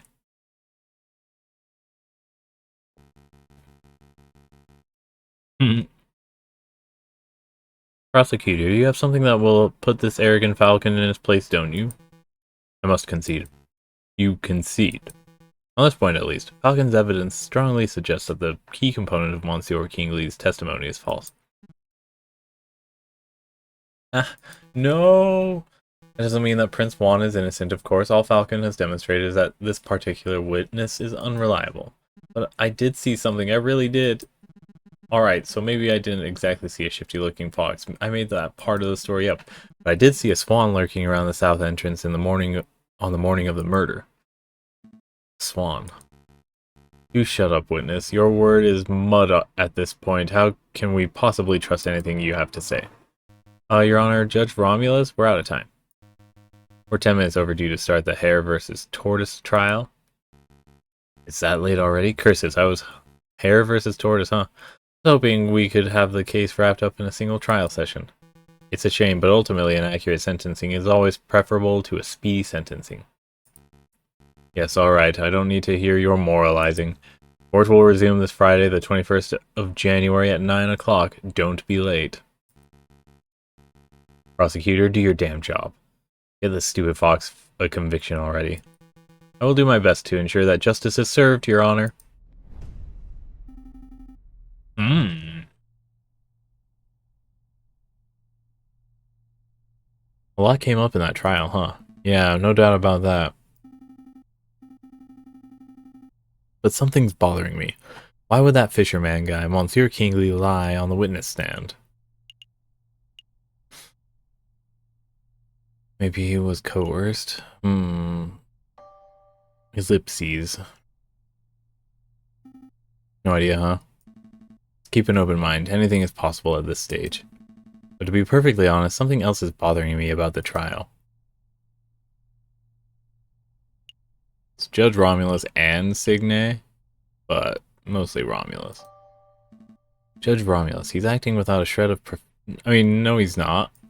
He's obviously more interested in securing a guilty verdict than he is in discovering the truth, but why? Maybe he has a vendetta against Spanish royalty? I'm not so sure. There must be... And if he had a vendetta, he would know that this guy isn't a member of royalty. There must be something else at work here. Excuse me, Monsieur Falcon? Sorry to bother you, but this letter just arrived. I think it's for you. A letter for me? I wonder why it wasn't sent to my office. Have you been demoted to courier status, Rupert? Oh, hush hush, Sparrowson. I don't need to be pitied by a first-year dropout. Oh, good comeback. What does the letter say, Falcon? It's a threat. A threat made with cut-out newspaper letters. Whoa, I didn't see those things. I didn't know those things actually existed. Let me see. Falcon. Stop your investigation or there will be consequences. Scary. There is no question about this letter originated from Major Howell's murderer. He or she must be aware that we are getting close to uncovering the truth. Sounds about right, but why would a person write with cut-out newspaper letters like this? Asking one's handwriting would be the most common reason, although I can't help but wonder why they would bother since we don't have any handwriting samples to compare it to. We're still going ahead with our investigation though, right? Absolutely. Oh yes, absolutely. If a lawyer were deterred every time they received a threatening letter, they would never get any work done. Besides, with only 3 days before the next trial session, we can't afford to be worrying about petty things like this. Tuesday, Wednesday, Thursday. Wow, you're right. Let's make those days count. And we'll make them count tomorrow. Ooh, we got some places all over the city to visit.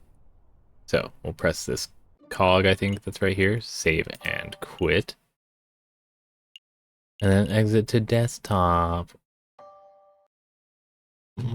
Wow. Alright. On to our other part, right? Okay.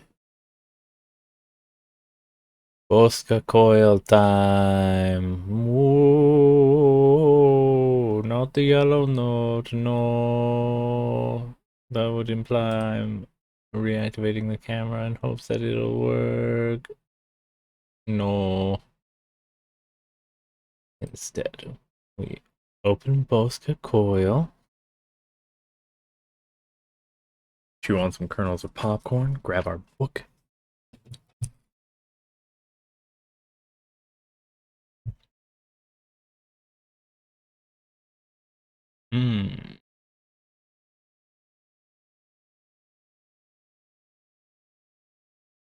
And select it from the window. Holy shit, it goes large.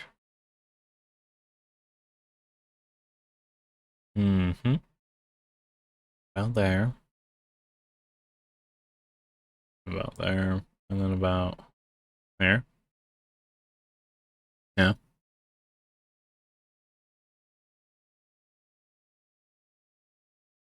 And then...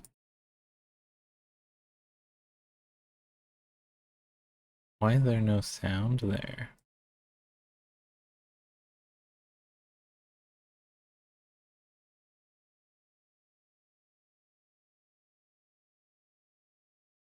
Wait. So it's not counting it as a game.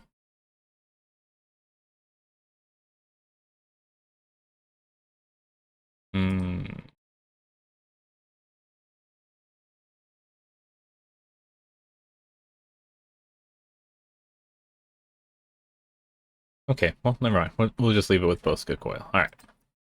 So, the Lord is my light? Is that the one we're doing? Yeah? Yeah. Alright. Oh, and the chorus is an alternating one between treble and bass. Alto and sax? Is that what it is? 4/4 time, 1 sharp, meaning this is a G major scale. We have 16th notes. Uh-oh. So 2 measures at a time. Instrument. Let's just start it off with acoustic code, yeah?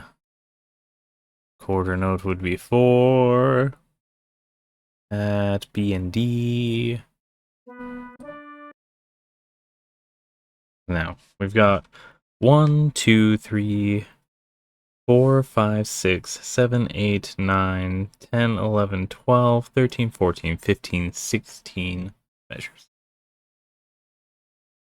8 total.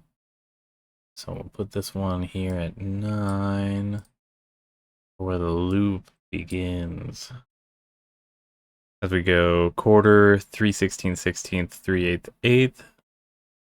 Then quarter, 8th, 8th, 3/8, 8th with a 8th, 8th, 8th, 8th, 3/8, 8th. Whoa. These are going to be tense. Alright, so BD. Oh, sorry, I thought that might have been heard on the background. Alright, so we'll go B, B, C, D, D.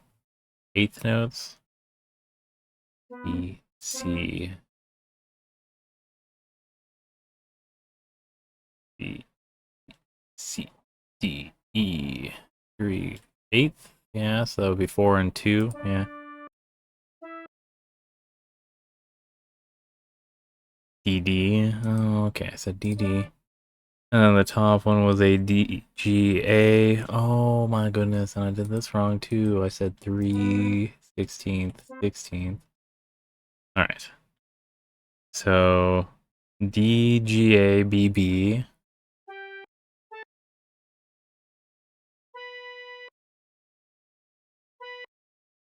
Then a lovely quarter, so we're gonna go E, E, E, D, D.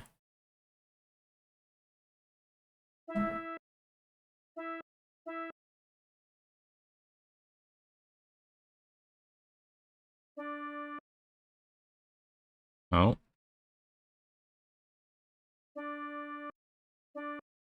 As well as a D, C, G, A, B, B. D, C. Wow, that's really high. G, A. Yeah, I'm hearing the churchy tune. So, next we have a quarter, 8th, 8th, 8th, quarter, 8th with a 8th, 8th, 8th, 8th, 8th, quarter, 8th. And then 8th, 8th, 8th, 8th, 3/4, or 3/8, 8th with a quarter, 8th, 8th, 3/8, 8th. Going D, C, C, C, B, D. Do.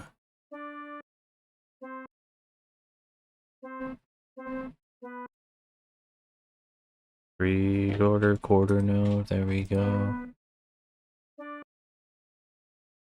As well as a B, C, E, F. Oh, did I do not, or no, that's to worry about. Okay. So B, C, E, F, A, G, G.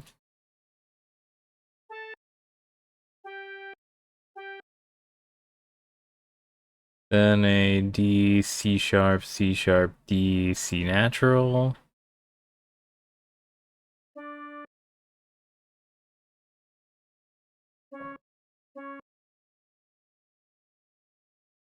Hmm. 1, 2, 3, 4. 1, 2, D, C natural. All right. Then an 8th, 8th, 8th, 8th, 8th. Oh, 8th, 8th, 8th, 8th, 3/8, 8th. And F, A, E, A.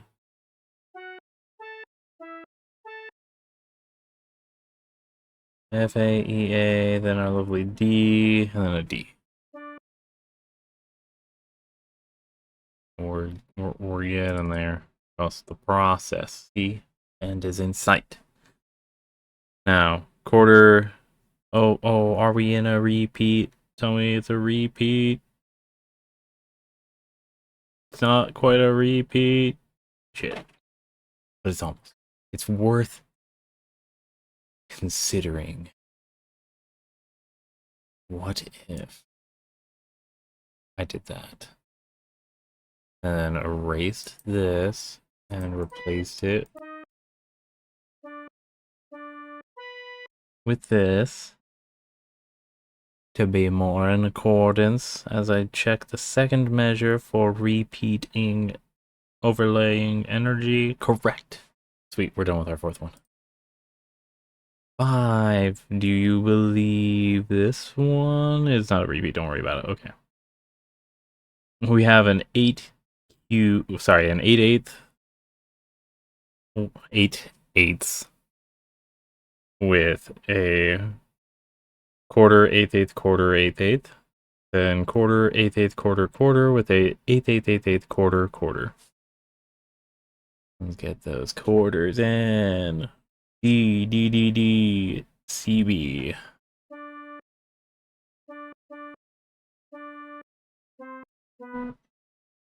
As well as a BA, DC, CB. BA, CBAG. Then a lovely AEFA.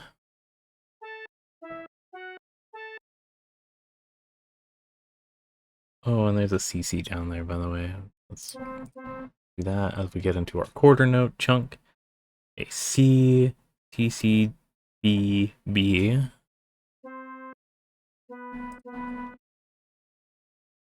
As well as a GD. Next. Oh, is this new territory? Yes. Half note, quarter note, 3/16, 16th. Shit. I see a triplet here.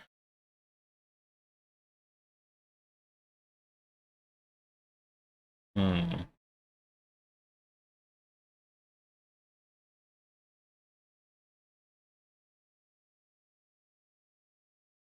So 24, would that be the measure size I need to capture that triplet?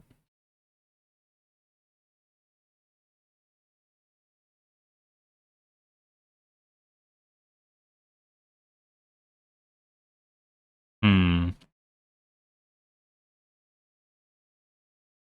That make this a long one. We're gonna adjust the triplet.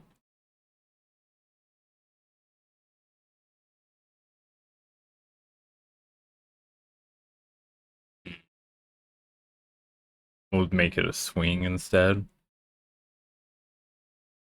Because otherwise we would have to increase size of each of the measures to 24, have 16ths be 3, triplet eighths to be 2, eighths to be 6, quarter to be 12, right? Is that what it would be? Hmm.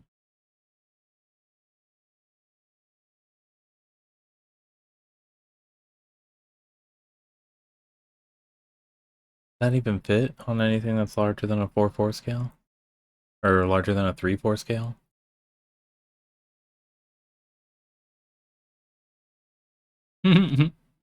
What up, Stream Boo? The inept collapse, 3 FSO, vectors per vector hour.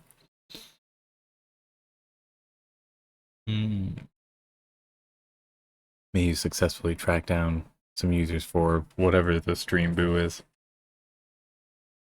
I don't even know what viewers you're paying for. So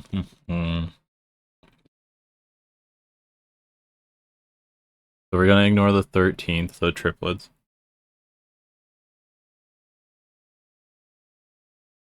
Yeah. Alright, let's do that half then. So a DD and a BB.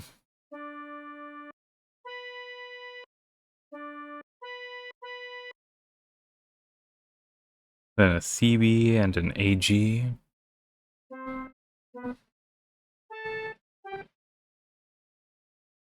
Then our triplet going FGE.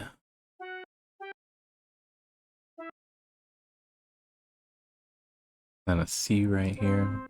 That's basically how we're going to handle it.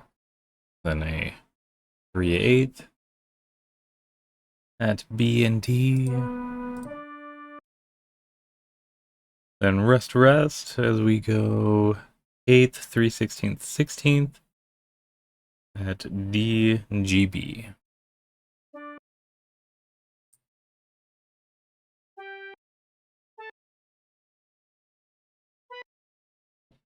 Next, we're in the chorus, so it's going to be interesting notes here. It doesn't call and response sort of round.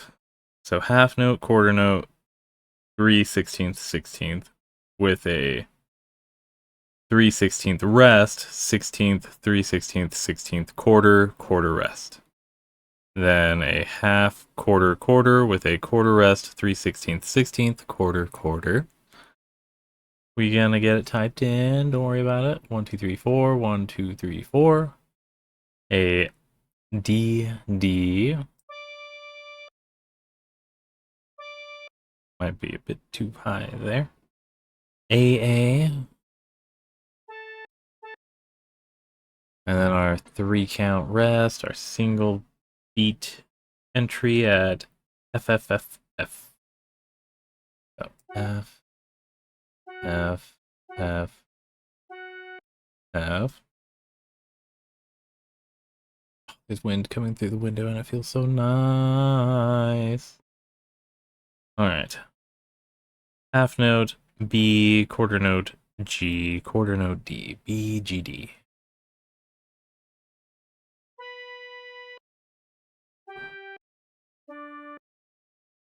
And then as well as that, there's a quarter rest, 3/16, 16th quarter, going D, D, D, B. D, D, B, B. Yeah, I guess that's accurate. Alright. Last two. Half no. Let's double check that we're not overlapping on this one.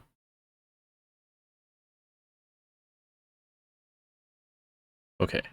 There is some overlap, but we're going to ignore it because it's only for the easy part.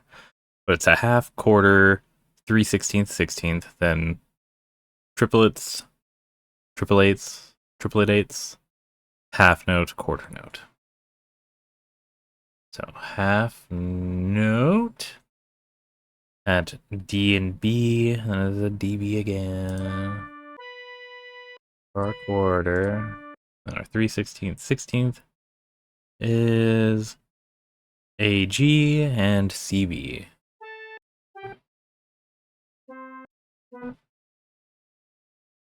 Then our lovely triplets going FAG, as well as a DFE. Then a half note, 1 2 3, 1 2 3 4 at C and E. And quarter note, CE as well. And our last one before the bass clef. Oh, no triplets there. Right. Right. Okay. So, quarter, 3/16, 16th, quarter, 3/16, 16th, then 3/4. So, we're gonna go B, B, D, D, D, D.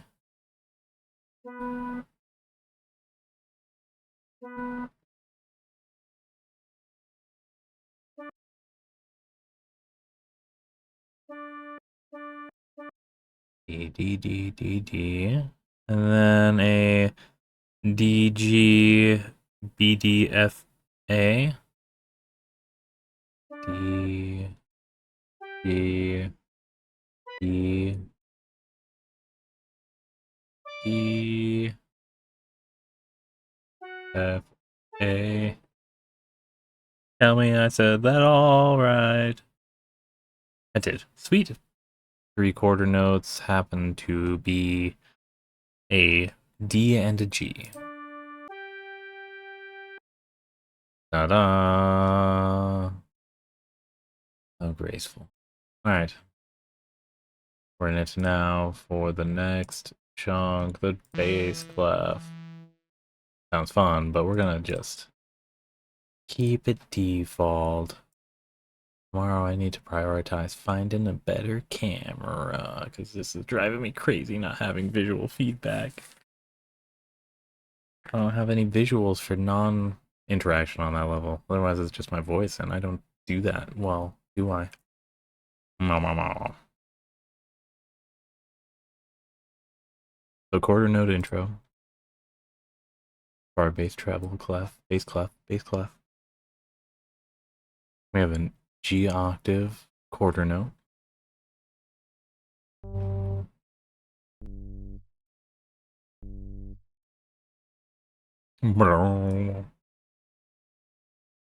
Alright, quarter, 3, 16th, 16th, 3/8, 8th.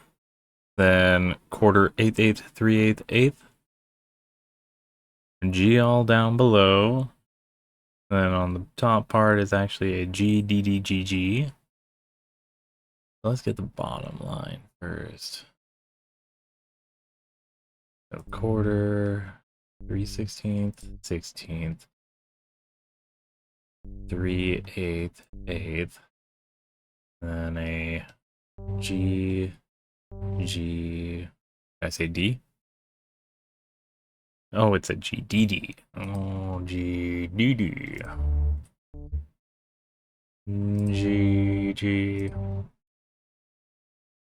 Followed by a G all across the top level, quarter, 8/8, 3/8, 8th.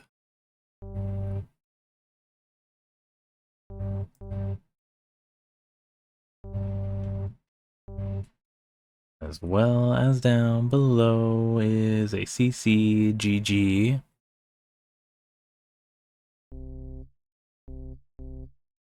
C, C, C, G, G? Yeah, C, C, C, G, G. Maybe a repeat in the future of that, huh? Next, we have a 8/8, 8/8, 3/8, 8th with a quarter, 8/8, 3/8, 8th. Then quarter, 8/8, 3/8, 8th. Go D, D, D, G, G.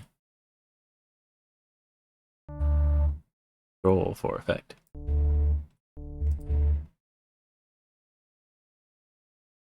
One, two. As well as a GFAA, GB.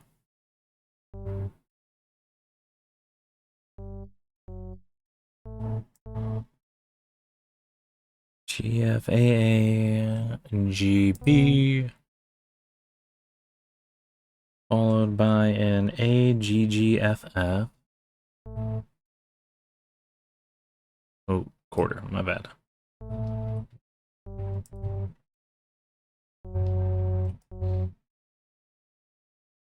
As well as an A octave down low, A, D, D. A, D, D.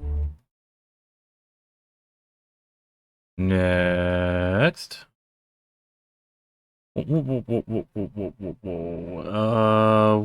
we looking for a copy on this one on the bass clef? We were indeed, and it looks like we're going to be rewarded with some symmetry, 1-to-1 style. So 11 there, 13 here. So we check the next line. There is some variations, so we will stick with doing something new. 8/8 with a quarter, eighth, eighth, quarter, eighth, eighth. Then eighth, eighth, eighth, eighth, quarter, quarter with a quarter, eighth, eighth, quarter, quarter.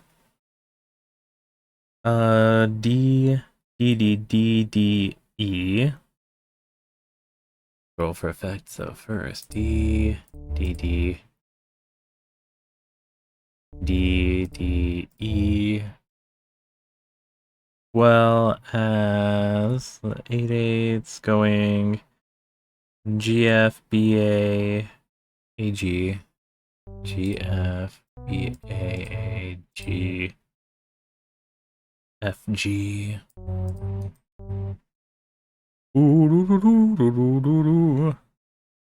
A, E, A, F, G. Sorry. E, A, F, G, G. E, A, F, G, G. Well as a C, D, D, low, G, G.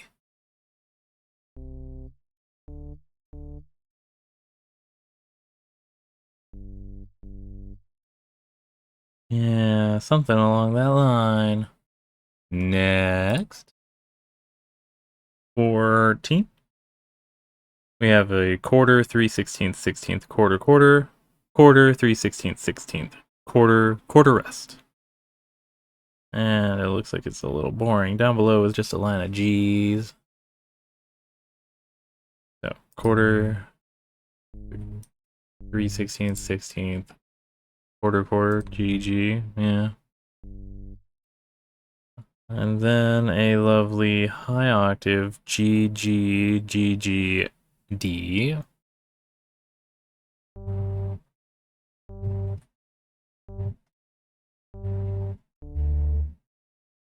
And then a lovely G octave for the last chunk of it. Okay.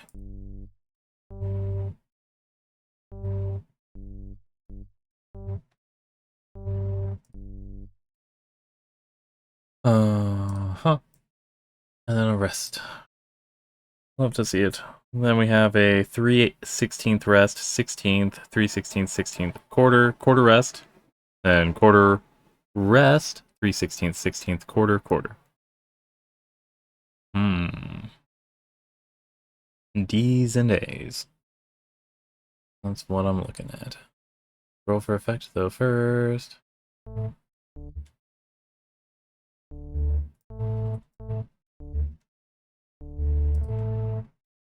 And that literally is it. Next we have a BBBG and a GGG low G.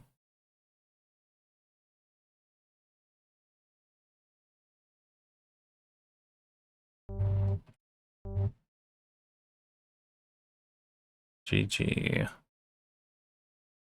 G low G. And a B, B, B, oh, B, G. Then on to the next, second to last. Quarter, 3/16, 16th, quarter, quarter, quarter, 3/16, 16th, quarter, quarter. G octave first. Wonderfully thrilling.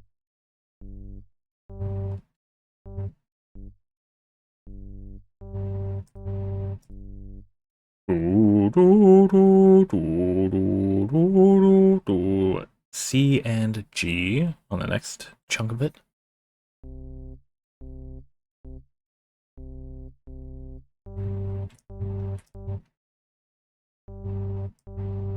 And then the 17. A quarter, quarter, quarter, 3/16, 16th. Then a 3 quarter. D, D, D, D, D.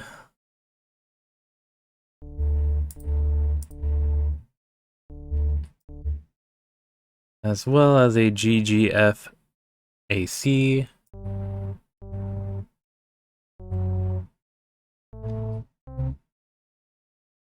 And then a 3 quarter, leaving only 4 at the end of a low G, G. That was a B. Alright. Playtime, playtime, playtime.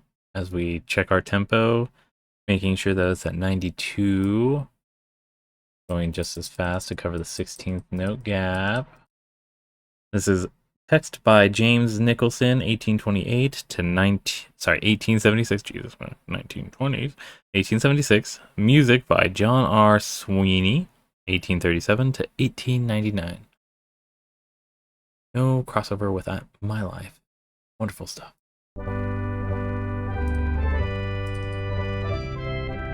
Oh, I have heard this one.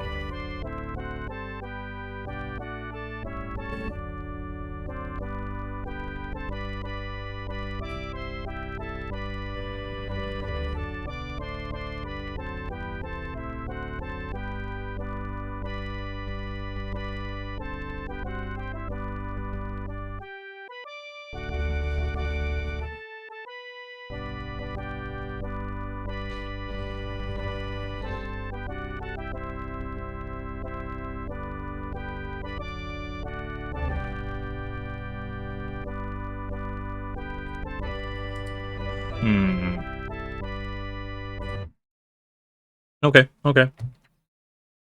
So, relatively okay. The lyrics are, "The Lord is my light, then why should I fear? By day and by night his presence is near." I mean, what are you afraid of? What are you afraid of? Have you actually, like... I feel like people are like, oh yeah, I don't feel any fear anymore. And it's like, but did you ever answer the question of what was your fear? Hmm. Hmm. So anyways, without further ado, as I'm still munching on this popcorn, off camera, don't worry about it. He is my salvation from sorrow and sin. Fun stuff. This blessed assurance the Spirit doth bring. Guaranteed 100% out, 10 out of 10 would recommend that kind of thing, right? And then this is the rounding chorus. The Lord is my light, blah. The Lord is my light, he is my joy and my song. Is he your song? Because you wouldn't be needing to sing the song if that wasn't the case. Anyways, he is my song by day and by night. By day and by night, he leads me, or he leads me along. He's leading me along. It's never actually. It's the chase that I always wanted, and it's so wonderful to be constantly chasing him. Yeah. Second verse. The Lord is my light. Though clouds may arise, faith stronger than sight. Jesus fuck. Okay. I can see it without my eyes. My eyes can see it, but my faith is stronger on what I can see. Looks up through the skies where Jesus forever in glory doth reign. You know, the firmament, the sky, the space Jesus. And then glory doth reign, then how can I ever in darkness remain? You know, like when I know that this... It's, again, not saying that any of this is like the sun being a portrayal of that. It's like, no, literally, they're like celestial bodies looking down on us. It's very infantile and like kids understanding too of Santa Claus type situation. I have more popcorn. I should hold off on that in my hand. All right. Third verse. The Lord is my light. The Lord is my strength. I know in his might I'll conquer at length.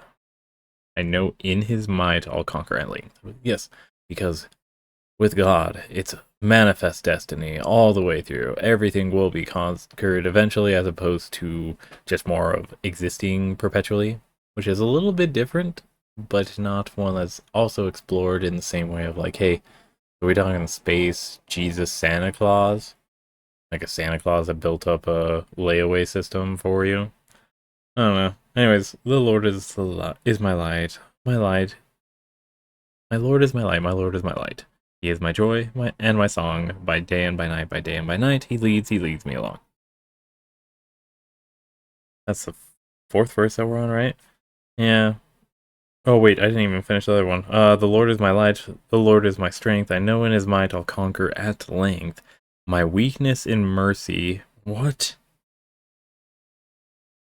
my weakness in mercy. Oh, okay. He's the one showing mercy. It's not me showing weakness by having mercy. My weakness in mercy, or my weakness in mercy, he covers with power, and walking by faith, I am blessed every hour. Uh-huh. Every hour. You know, it's as opposed to, okay, you know what? I'm just gonna be thinking that good luck is just a thing that happens to people, and the more that I find good luck in things, the more good luck I find. That's the study, right? That's how the study goes. Anyways, self-fulfilling prophecy, right? Weird how that goes. Weird how you don't have to call it God either, right? So yeah, the Lord is my light, my all and in all. Okay, that actually works in my opinion. So, my all and in all, there is in his sight no darkness at all. Can he really see everything if there is no darkness? He just knows what's behind the shadows without seeing what's behind the shadows that he's casting. He is my Redeemer, my Savior and King. With saints and with angels, his praises I'll sing. Again, it's like, I just wanted to be part of the chorus, the rapture. I want to be up in the rafters singing songs. It's totally fine. The Lord is my light. The Lord is my light. He is my joy and my song by day and by night. By day and by night, he leads me along. Wow. How thrilling. So, we'll save this wonderful arrangement. The Lord, all of this is capital, is my light. Saved. Alright, time for the primary song. Another camera try? Another camera try? Yeah. Yeah. Still nothing. Man. Is iTunes even working either? Did it make any motions when I had Bosca Coil open? No, it's... No. Alright, I'm gonna exit and re-enter. Wait, did I see movement?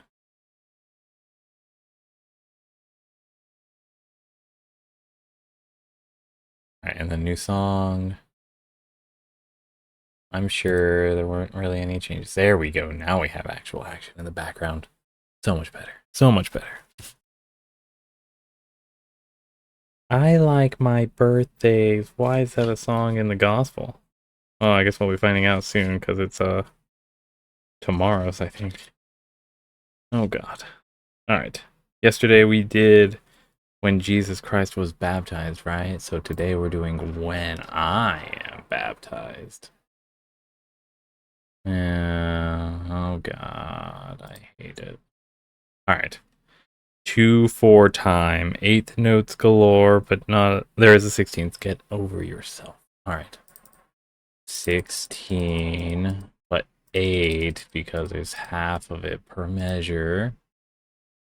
And then zip, zip, zip, zip to 4, right? We have an 8th note intro, 3/8 outro. 1, 2, 3, 4, 5, 6, 7, 8, 9, 10, 11, 12, 13, 14, 15, 16. Okay. Yeah, this should work. So an 8th note is going to be just 2 little dots. Yeah. So we can fit 4/8 per. Yeah, sweet. Yeah, that camera's on. Damn.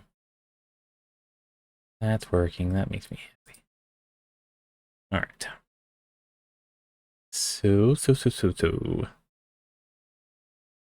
We're going to be in one B flat, or a B flat that we're worrying about. We're worrying about B flats, meaning that the scale that we're in is a F major scale. Sweet stuff. Starting at C. All right, and then 14 or 16 total measures. All right. So we have a 8/8/8/8 with a half note with an 8th quarter 8th, half note with 4/8, then 3/8 8th with a quarter 8th 8th rest. Ooh, dense. We like to see it. So our half note is C, C, F. Yep.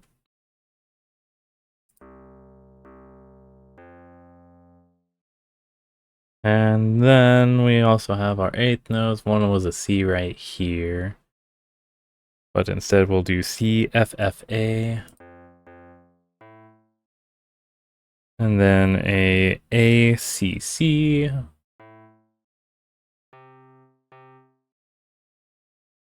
And then a C, B, B, A.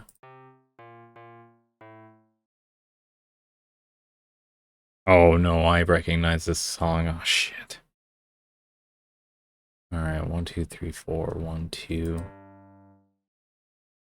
And a low C. Yeah, I could hear that one singing or coming out from my throat.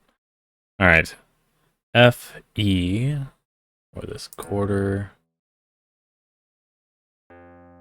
Eighth. Next. We have 4/8 with a quarter, 4/8 with a quarter, 4/8 with a half note, then 3/8, eighth with a quarter, eighth rest.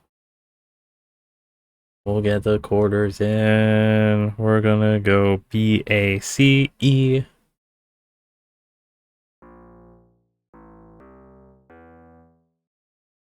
And then we're going to go with a long form D.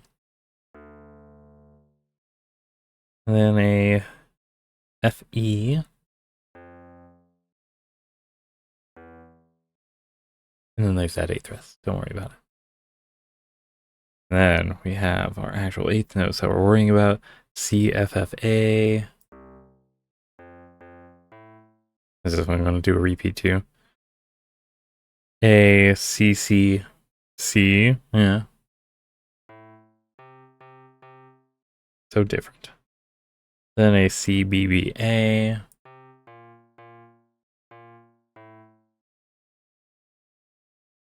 And then a G. Ooh. Yeah. Oh no, it actually goes up to a higher C.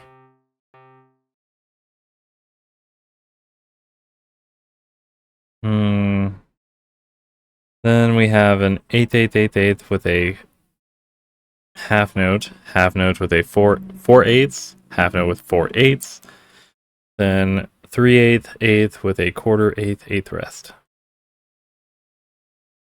Half notes, let's chunk those in. I believe that one was a C. Let's do it correctly. Yes, C, E, D. And our 3/4 happened to be a D, right? No G, right? So a G, and then a higher C. Eighths, on the other hand, go C, F, F, C.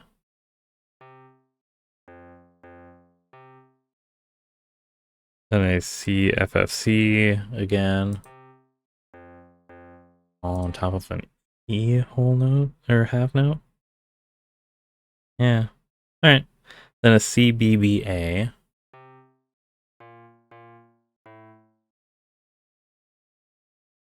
Alright. Then our quarter, eighth note goes F and E. Then our last 4 measures go half note, 4 chord, or 4/8, 3/8, eighth with 4/8, eighth, eighth, 3/16, 16th with a quarter, eighth, then 3/8 with a quarter, eighth. Wow. Half note C. Drop it in easy. Alright, C, F, F, C. Oh, I'd love to see it back to form like that. C, F, F, C. Then a D, F, F, F.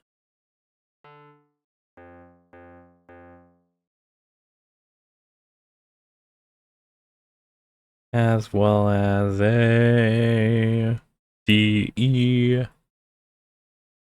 3/4 or 3/8. Then a BAGF.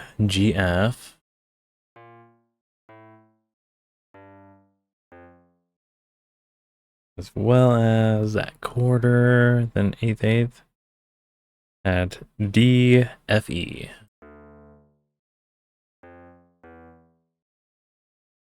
Then our 3/4 F, and our 1/4 at B and A. We got it. We got it. Bass clef time. Let's do it. Shoop.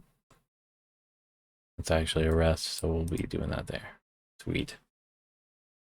Half note, half note, half note, 3/4, 3/8 note.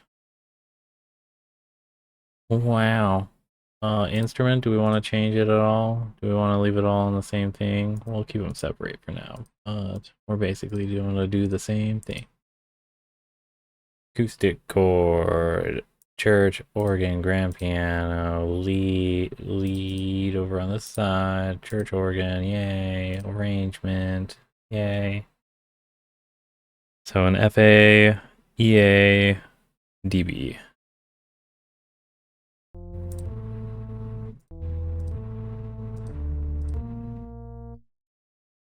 Then another, no, a C,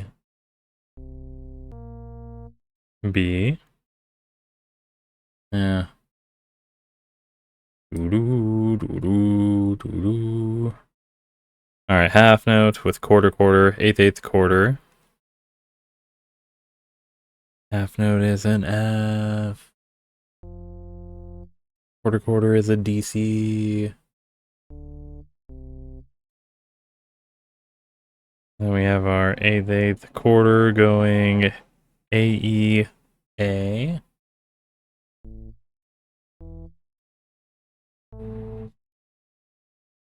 Then a quarter, 1/8, then a 3/4. Sorry, quarter with a half note, then 3/8. Wow. All right, FG. And a half note. B. And our 3/8 sitting at C and B. And a rest. All right, half, quarter.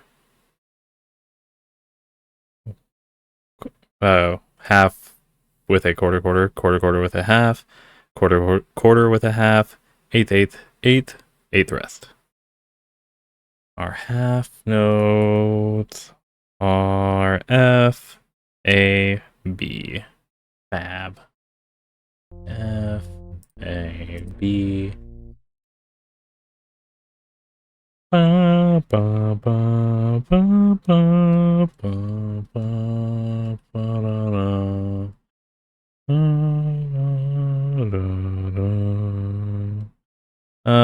D, C, E, D. D, C, E, D. Then an F, G. Ooh, now we're in the quarter, or the 8ths. Yes. Let's go C, G, C. And then our last chunk of arrangement block. Half note with 3/8, quarter, 3/8 with 1/4 half note. I believe that was an A I saw. Yes, an A and an F. Then another F. Or 3/8 goes BA.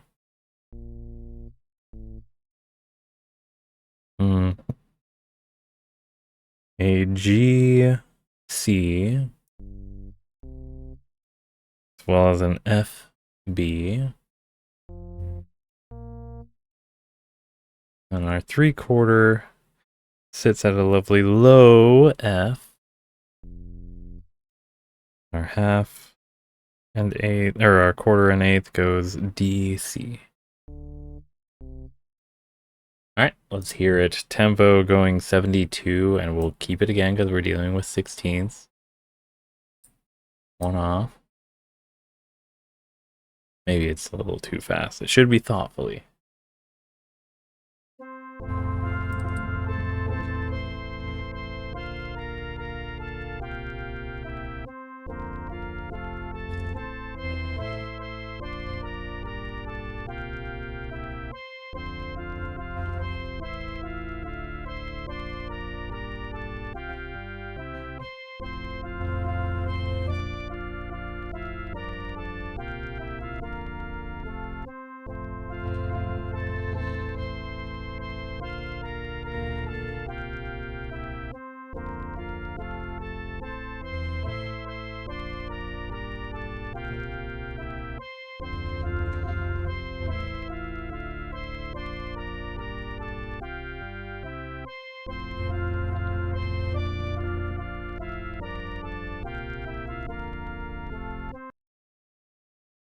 Okay, okay. That sounds exactly like I Love to See the Temple, right? What song was that one? Was that in the Yellow Pages? Yeah, it was. Okay, let's check and see. It's 3/4 time, and I feel like it just... No, it's not. Maybe? I'm rambling. Let's get to the lyrics. Alright. I like to look from... Jesus. Okay, so we're talking about baptisms, which are, you know, your coming of age inside of the Mormon church, where you forever are like choosing, oh yeah, I let the missionaries in, not because I'm told that that's good, but because I want to let the missionaries in. Like, that's the kind of thing. Like, I choose to be on this path, and now I am on the condemnation road. If I don't sin, my parents are gonna start... If I start to sin, then my parents get to hold that as a moral failing on my part, and I'm just a bad kid now. They get to abdicate responsibility since I'm 8 years old.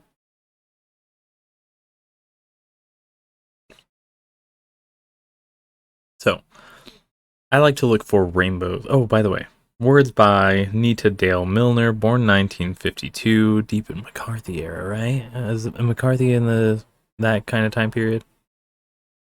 Copyrighted 1989 by Intellectual Reserve Inc. Music also by Nita Dale Milner, born 1952.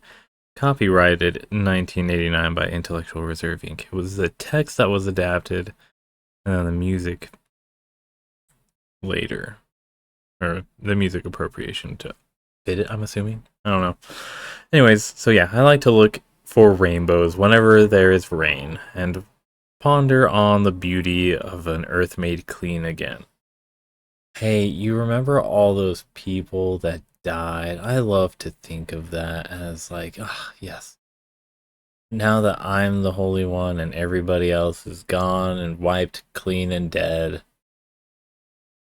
everything will be fine and dandy.